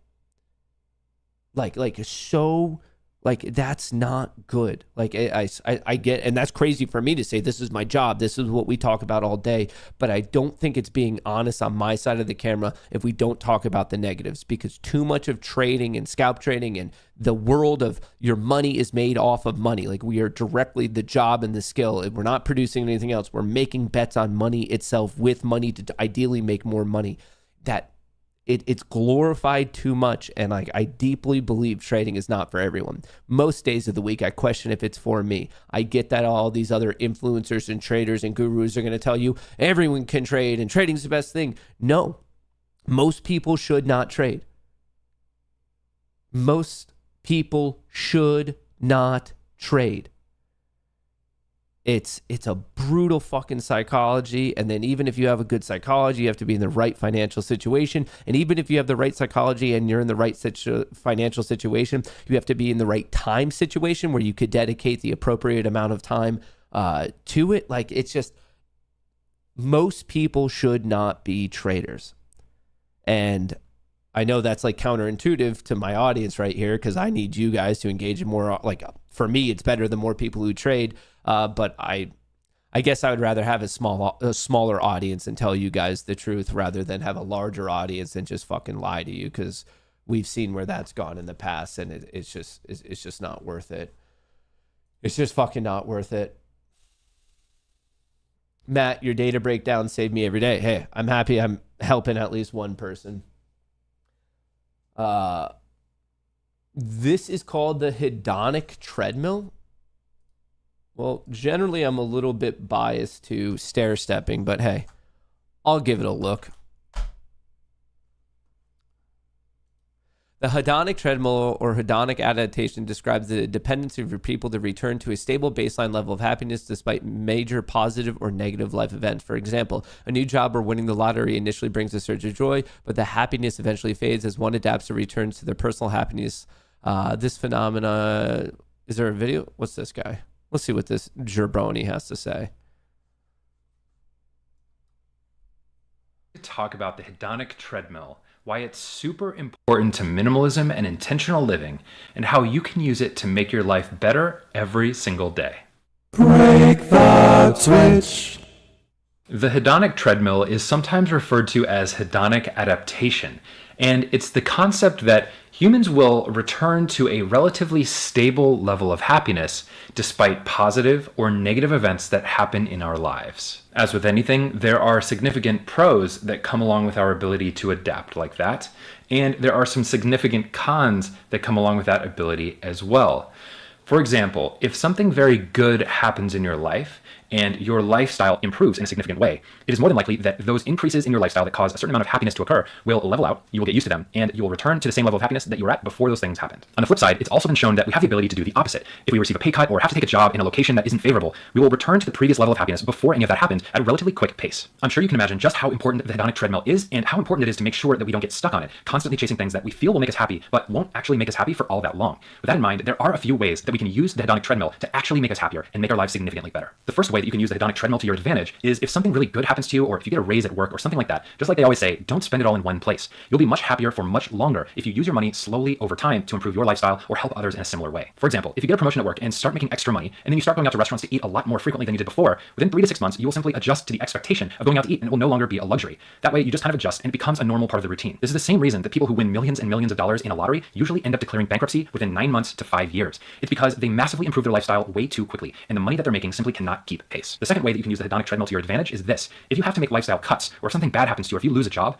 make the changes all at once. Do not drag them out and make changes one by one, because it will prolong the suffering from that negative lifestyle change. Do whatever you can to cut as much as possible right away, and you will still return to a relatively stable level of happiness within 3 to 6 months. It works in both ways. The third and final way that we can really use the hedonic treadmill to improve our lives is to simply step off of it. Really, minimalism and intentional living should be about knowing when we have enough. It's about knowing what we need and what we don't need, and learning to be really grateful for the things that we do have, as opposed to wanting for the things that we don't. Most of us have what we need. If you're watching this video right now, it is likely that you have a place to sleep at night. You have internet access. You have so much that so many people in the world do not have. So we can learn to be grateful for what we do have and know when we have enough, and simply practice that gratitude on a daily basis to help us step off of the hedonic treadmill after all. I don't know if that's quite what I have. I see like what you're saying, but I think we need to dive into something else.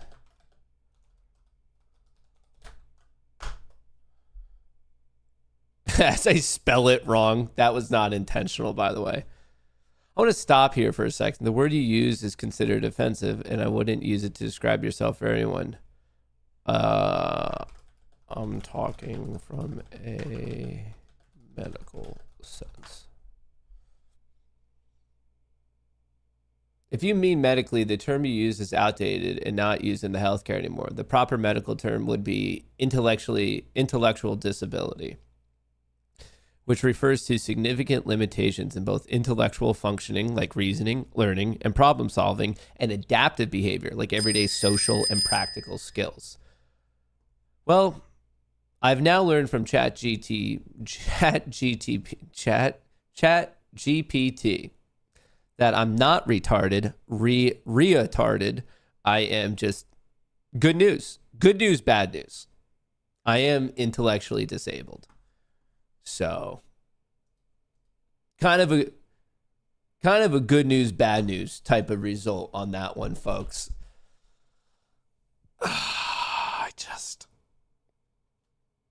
I don't know. I just don't know. What am I doing with my life? I feel like the only thing I have going for me these days is this shirt. Like, without this shirt, what would I be?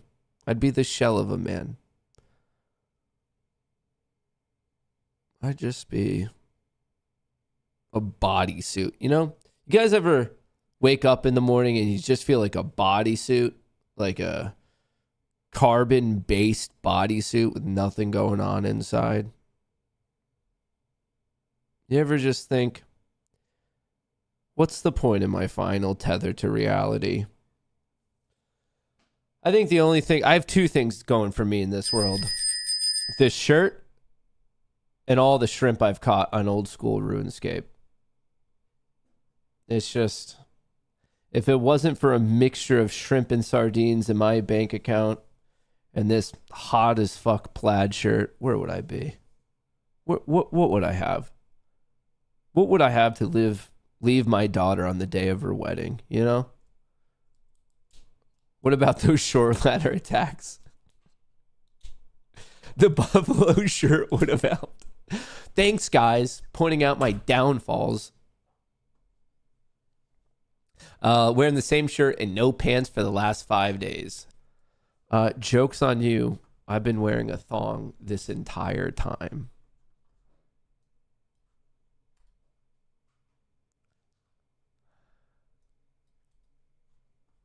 Joke is on you. How about some old school RuneScape stream tomorrow, dude? We should. Go PK in the wilderness deal. I am horrible. I'm afraid to PK. All I've been doing is catching shrimp. If we could somehow PK by shrimp catching, you fucking know it. Someone asked, is my SPX trade this one in Discord? Yeah, it is. It's this play. It's just one of them I did on the SPY, 99%, 15K. And one of them I did on SPX. It's the same play. It's just they're slightly off, 10% difference because of a slight change between 6,700 and 666. I got scared. I didn't want to play the devil's number. I put this trade on and I was like, whoa, Matt, what you're doing something here you shouldn't be doing. So I saw that and I was like, Matt, I get that the math is telling you to play this number, but it's the number of the devil. So I decided I still wanted to play, but I didn't want to be flirting with Lucifer himself. So I switched it up to 6,700. I just didn't want to be tempting the evils of the world, you know? To answer your question, what am I even doing? What am I doing today? SPY is up, HUT is up, Qs are up, Oklo is break even. Dude, fucking Palantir. What am I doing? What's the point? Oh, we're at the start of the gamma zone. Folks, positive gamma alert. This is your public service announcement. We are in positive gamma. All right. How many more times should I try this disconnection bullshit?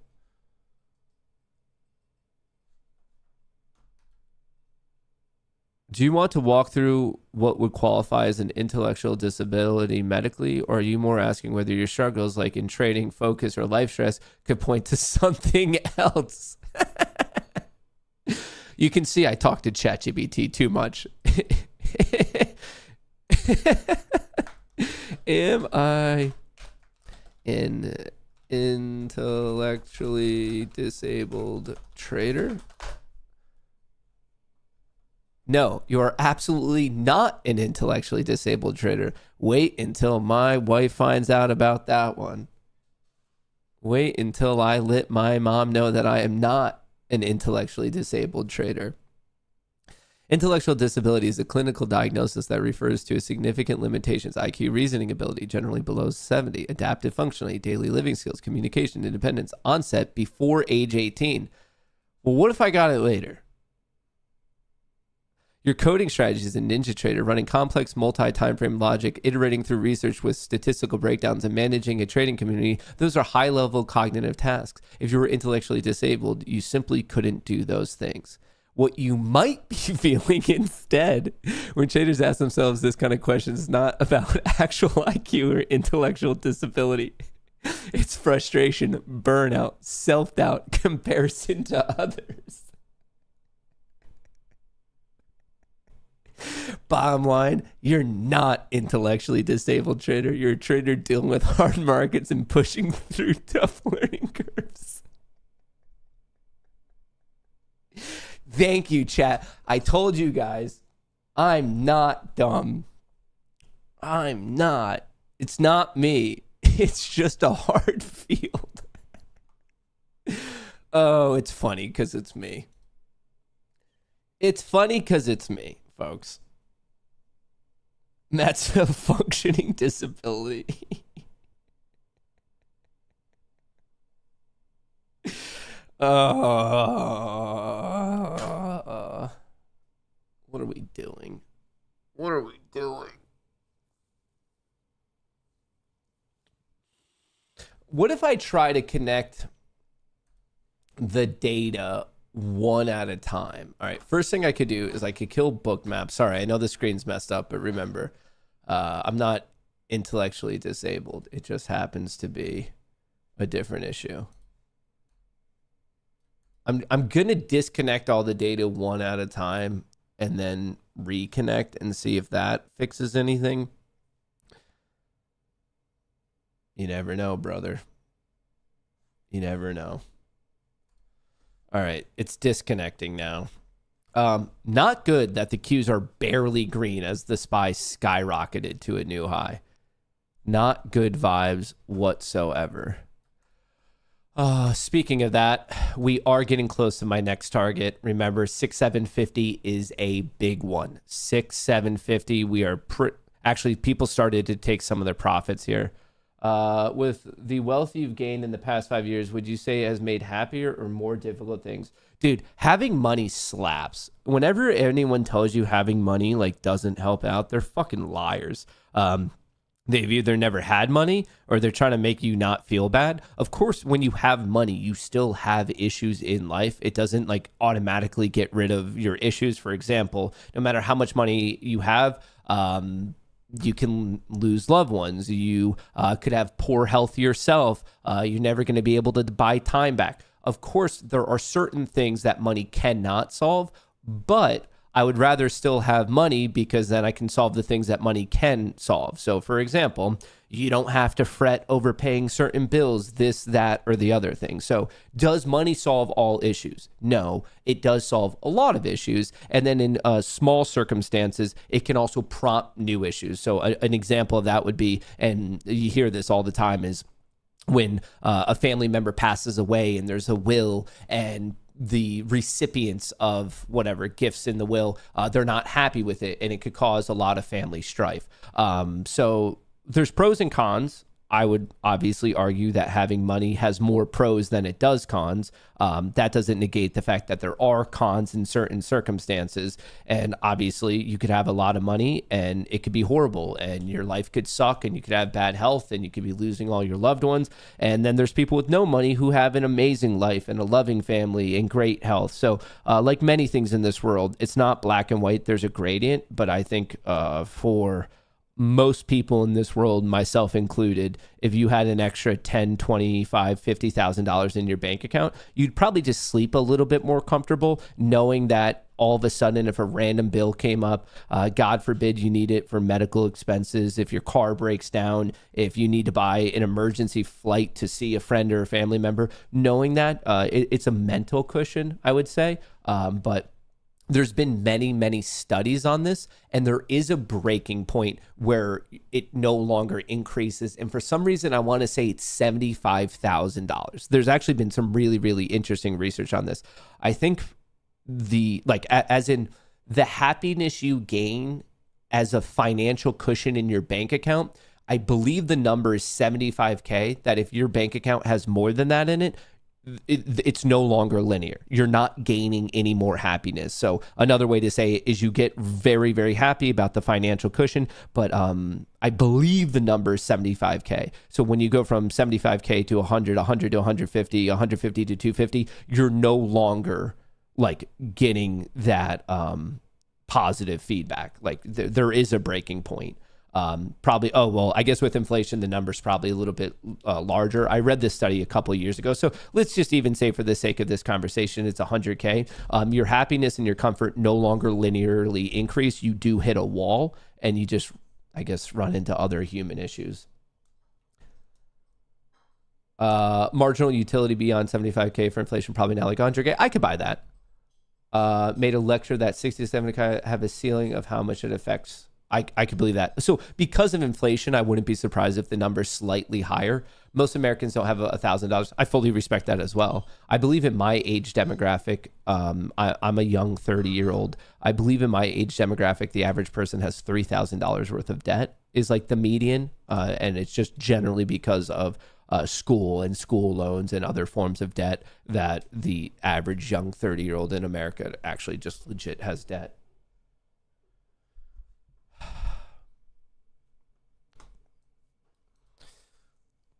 I think over 70K, I could get therapy needed to subdue the atrocities I did to get in. I have to remember constantly, most of our money is investments. My wife and I feel like we're escaping along, but for plenty of money in the bank, and I'm hoping to retire early. That's I think that's like a balanced, healthy thought to have with the situation, is like, be like, okay, it's like one thing to have cash, and I'm using cash in this terminology as just like liquidly available money, because in reality, I would never say anyone should be sitting in cash, especially in the current environment. If most of your wealth, or I don't know, if any truly measurable part of your wealth is in cash, like if you're a person in the fortunate situation where you're like looking at investments, whether it's in the equity market, the real estate market, it should be in something outside of cash. And that's just because of the mathematical sleight of hand right now of what's going on with monetary policy, and also what's going on with inflation, and really what's going on with the devaluation of the US dollar. So if you happen to be a fortunate person who is like, no, like I have a good chunk of money and I need to know where to put it beyond like the concept of living from paycheck to paycheck and cash comes in and then it goes out to pay bills. If you are a person, like I said, fortunate to be in a situation above that, do not be sitting in cash. Do not. It's getting devalued. Your purchasing power is eroding, and it's eroding at one of the fastest paces that we've ever seen in U.S. economic history. You have to have it elsewhere, whether it's the equities market, whether you're buying precious metals like gold or silver, whether you're invested in real estate. There's many, many opportunities for you, but sitting in cash, it's a silly thing to do. It's a very, very, very silly thing to do. The old Matt would have got Tesla puts today. Yeah, if I was thinking today, I probably would have done something a little bit more intelligent than I have. Probably would have done something slightly more intelligent than I've been doing.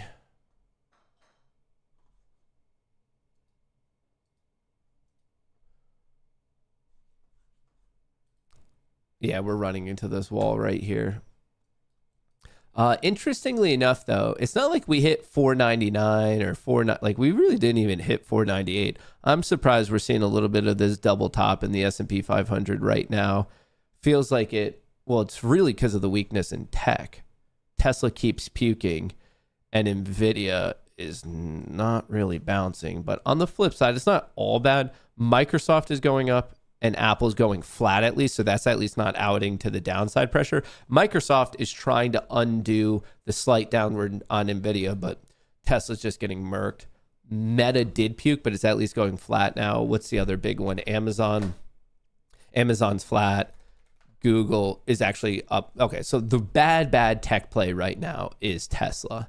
And Nvidia was not helping many causes, but what's interesting is there is this natural target at 6,750, and just to let you know, we are in this positive gamma zone. So you have a little bit of support between 6,740 and 6,745. We might hold that, but let's hope we just don't get spit out of this positive gamma zone. And if we do, let's pray that we're spit out to the positive side. The positive side. IWM took off. Small caps catching a bit. Oh, wow. If you're in IWM, 246 was resistance. We took that out, and I actually found support there. The next thing is 250. There might be another additional $2 in somewhat of the short term. When I say short term, I mean like today, next week. IWM, if you're swinging that, of course, if I were trading it, I probably would have scaled out some by now. But the next level is 250 flat if you're playing the Russell. So part of what we're seeing today is a rotation from tech into small cap. Whenever you see tech and small cap doing the exact opposite things, commonly it's a rotation between the two. Commonly a rotation between the two. The Qs are just getting pinned to their closing value from yesterday. Palantir is getting murdered. Oklo is coming back. Palantir, fuck, dude. CoreWeave not really doing anything. Hood is up 2%, having a decent day. Bitcoin sitting at 120. Bitcoin. So crypto names are still showing some strength. Matt, will you ever get into Forex? Probably not. It's a very scammy space. Very, very scammy space. Way back when I used to trade binary options on Forex before I knew what options were binary options or even Forex. I just kind of jumped in feet first there on that one. And I did trade it for a bit, but I think Forex is super, super scammy. And there's enough interesting action in stocks, options, crypto, and futures that I don't need to add another thing in. It's not like most of the days I don't have enough time to do what I need to do. It's not like I'm sitting there bored thinking, wow, I have so much free time. Like I can't wait to trade an entirely new asset class. Let's do this giveaway.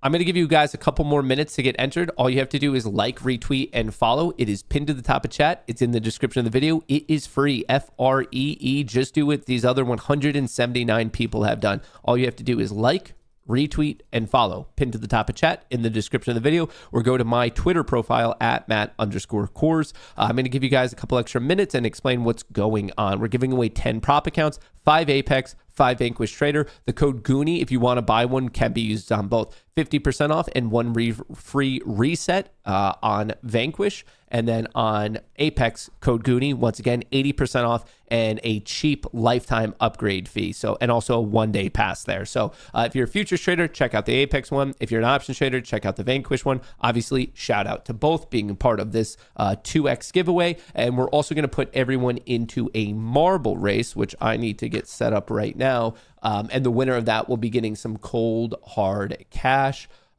View games library. Let me get marbles up and going as we are waiting for the last stragglers to get into the giveaway. Right. Come on. Come on. Come on. Come on. Come on. Come on. Come on. Come on. Come on. Come on. Come on. Come on. Come on. Come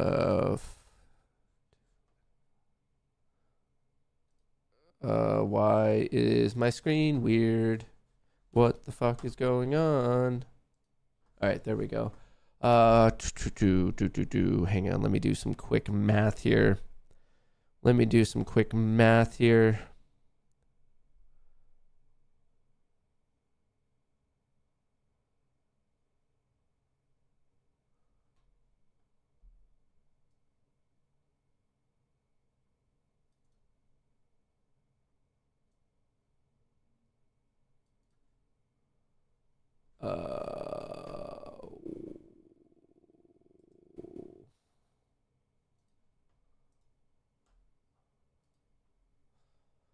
What the fuck?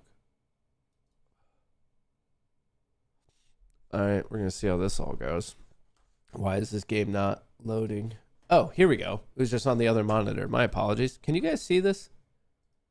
Okay, yeah, you can. All right, continue. We're going to race. All right, add names.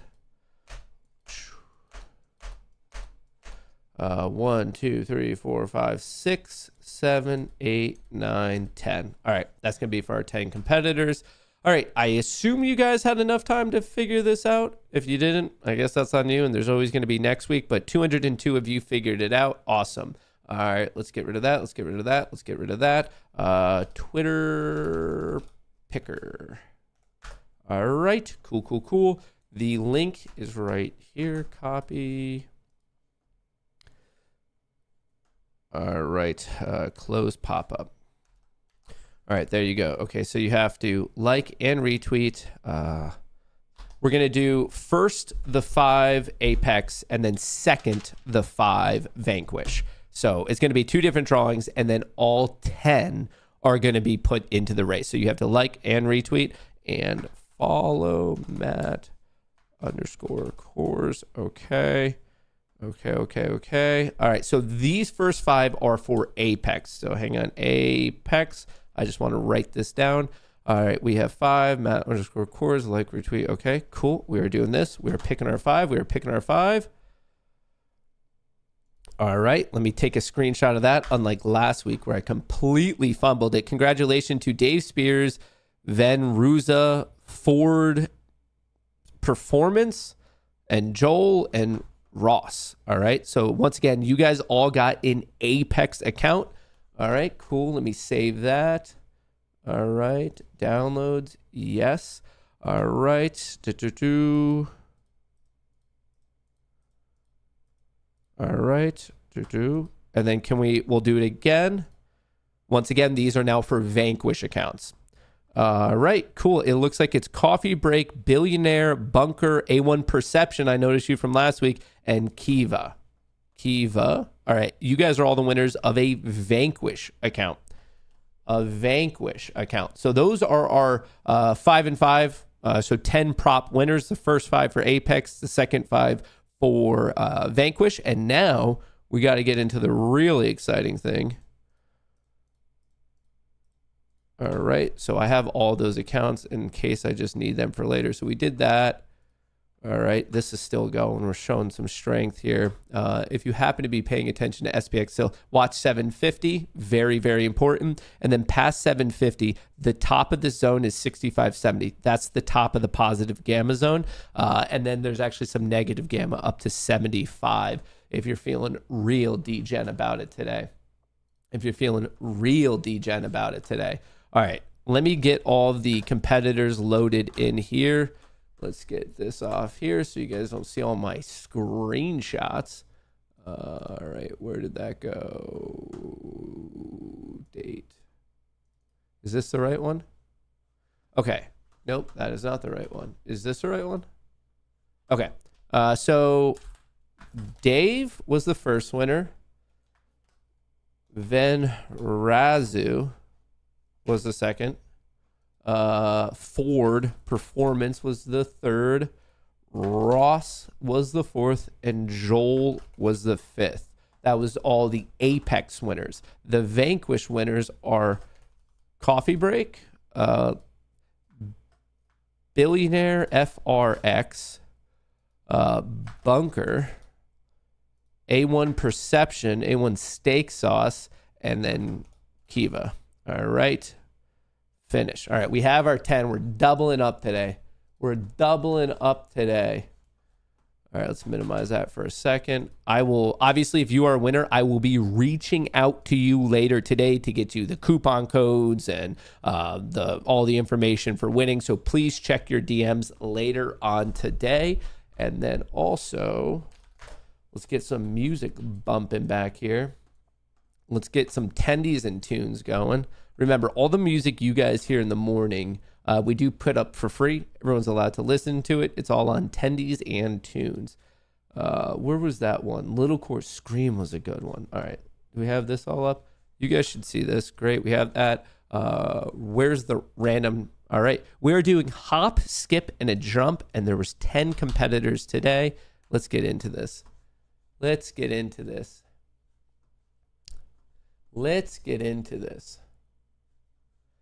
All right, there's our 10 competitors. Now, folks, before we get going, as we normally do, who are you betting on? Who do you think is looking good? Who do you think is feeling good? How do you think this is going to play out today? If you had to put all your money on one of these racers, who do you think it's going to be? If you had to bet your money on the line, who do you think is prepared for this race? Who do you think has that grit? Who do you think has that perseverance? Who do you think has that dog in them to really bring home the victory? Sesame Street, Tunes, Bunker, Coffee, Dave, Joel. Dave, 2 votes for Dave. I guess Dave has been paying off the right people. But anyway, I don't think we've done this before. There's a drop, there's a giant hamster ball, then there's a giant cannon that they have to survive. Then there's some swirly turlies. There's a weird stair stepper thing down here. It looks like these pads are popping. And then you have the finish line. Sense why this is called a hop, a skip, and a jump, because they're going to have to survive all 3. I guess it's a good thing we have 10 competitors today, because it would be nice for at least one to win. So on that note, let's get the music popping here. Let's get the music pippity popping. We are going in 3, 2, 1. All right, we are off to the races. Who's going to get the first drop? Who's going to get it? Looks like Kiva is leading the way, but I have a feeling in a mere 30 seconds there's going to be a couple 2-tree deaths, because this shot out of the cannon Looks like it could be brutal. Looks like Billionaire, Ross, and Kiva. Kiva gets the first drop. Kiva's getting the first drop into the hamster wheel. Will he be able to get out? Or she? But we're going to see this. Kiva willing to go into the cannon first, and you have to respect that. That's a competitor. That is a competitor through and through. Almost everyone is now in the hamster ball. Who's going to take the first shot here? It is Kiva. It is Kiva. Uh-oh. Here we go. Kiva is loading up. Let's take the ride. Kiva, will you live? Ooh, first death. Ooh, Billionaire survived and somehow skipped where you're supposed to land. Billionaire. Wow. You don't see that often. Skipping a good... Bunker just died. Billionaire skipping part of the track. So did Ford. Uh-oh. Ben Ruza just died. Billionaire. Will you be able to make it? Uh-oh. Don't get flung off. Get kicked. Uh-oh. Little minefield here. Uh-oh. Oh! Oh! Billionaire! Oh! Is he going to survive the final thing? Wow. That was a fast time.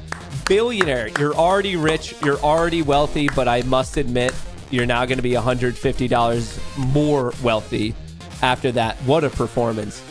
What a performance. Skipping a good 1/3 of the track, taking a very, very risky line out of the cannon, followed by A1 Perception, and rounding out the medal spot, we have Ford Performance as well. Congrats to everyone. Dave is still racing. Unfortunately, we do have 3 casualties, Bunker, Kiva, and then Razu, but Billionaire, congrats. Congrats.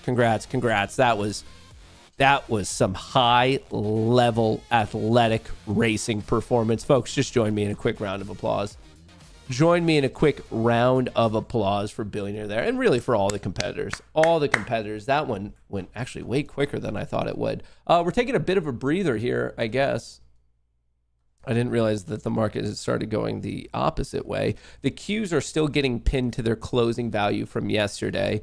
Would love for this succession of higher lows to continue. Basically taking out 606.50 would be great. The SPY undershooting the target here, only getting as high as 6747 on SPX. Maybe we find support at this 1 minute 50 EMA, but really the next major target is 6750.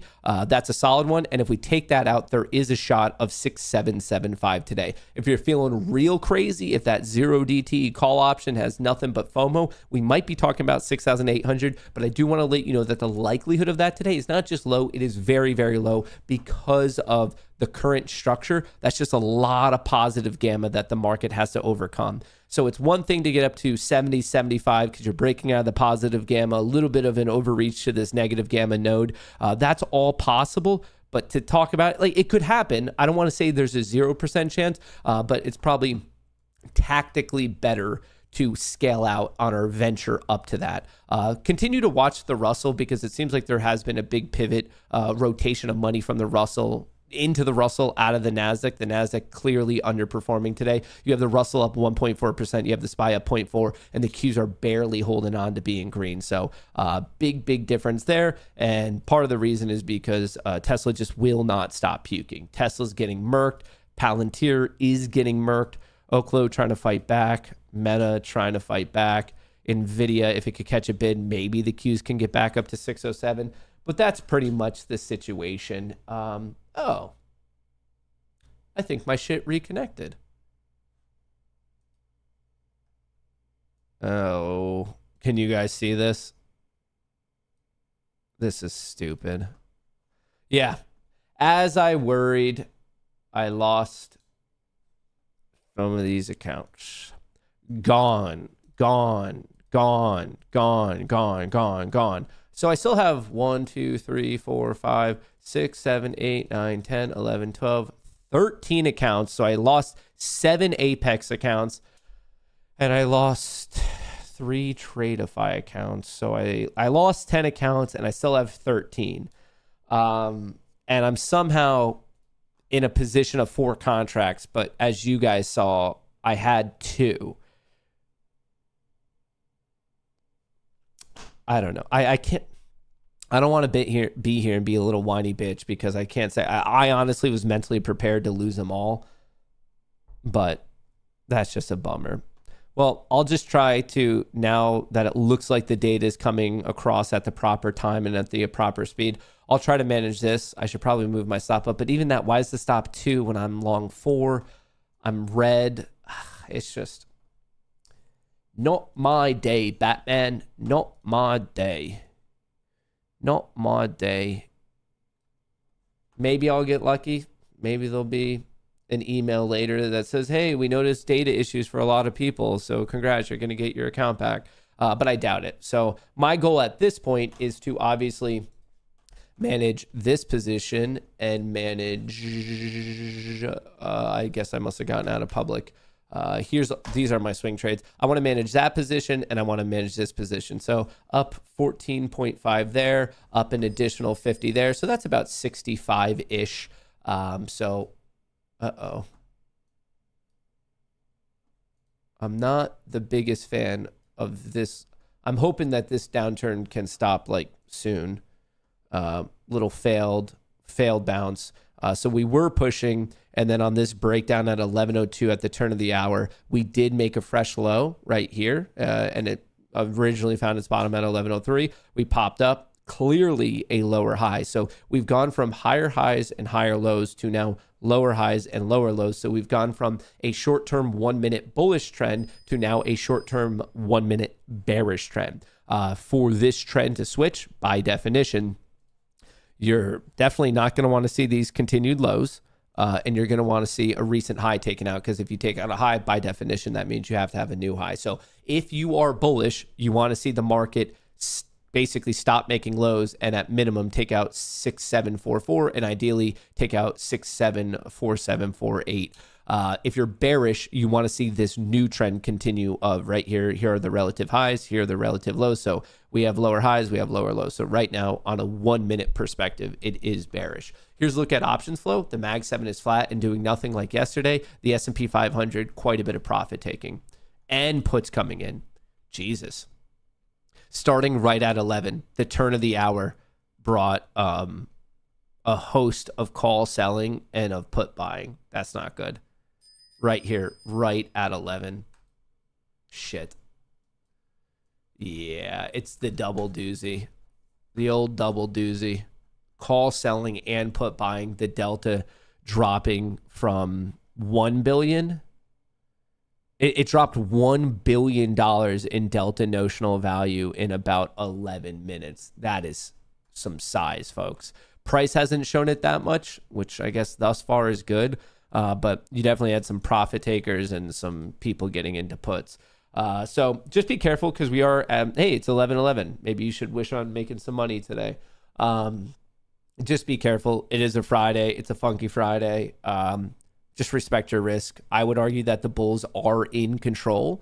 And really what I'm watching is just this zone. We are at the bottom of this positive gamma zone. If we get kicked out, this is all negative gamma. We could easily drop to 6,700. On the left side, this pink red, that's negative gamma, as in slippery price action. So if we get knocked out, if we don't hold this support, which it is generally, you do hold positive gamma. In this case, it is support because it's beneath us. If we get kicked out of 40 here, it could be an easy 40-point dump all the way down to 6,700. So for the bears in the audience, that would be your play. For the bulls in the audience, that's what you have to be mindful of. On the flip side, if we can hold this positive gamma, you're looking for the push up to 70.75 to get right outside. There's a huge gamma mark at 6,765, which actually we also saw yesterday. So for the bulls, that's what you want to pay attention to. And for the bears, that's what you have to be mindful of.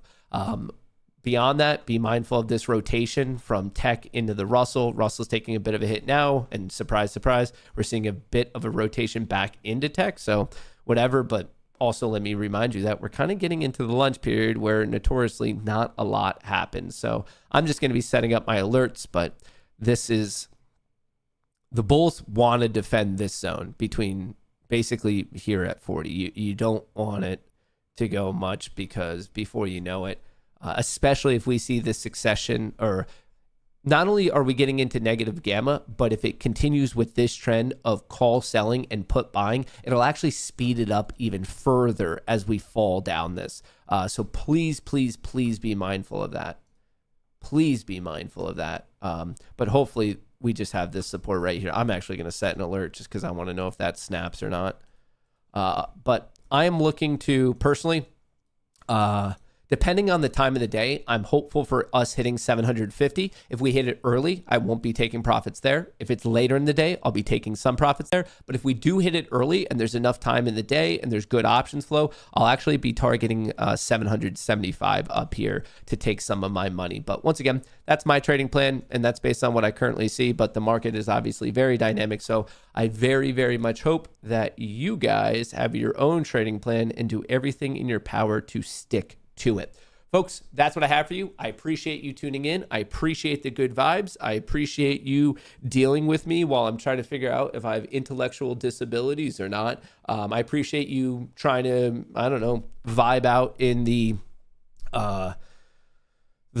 giveaway that we had. Shout out to Apex, shout out to Vanquish. Don't forget to sign up with that code Goonie on both. Vanquish better for options trading, Apex better for futures trading. That code Goonie on both will get you nice discounts and nice deals. Whatever you're doing today, I wish you the best of luck. Enjoy your Friday, enjoy your weekend. I hope you make a bunch of money. I hope you're trading better than I am. And I hope you're able to do some fall stuff with family and friends this weekend. Folks, that's what I have for you. If you want, you can hang out in the Discord. That's where I'm about to go. Other than that, enjoy your Friday, enjoy your weekend. Thanks for all the good vibes. Peace.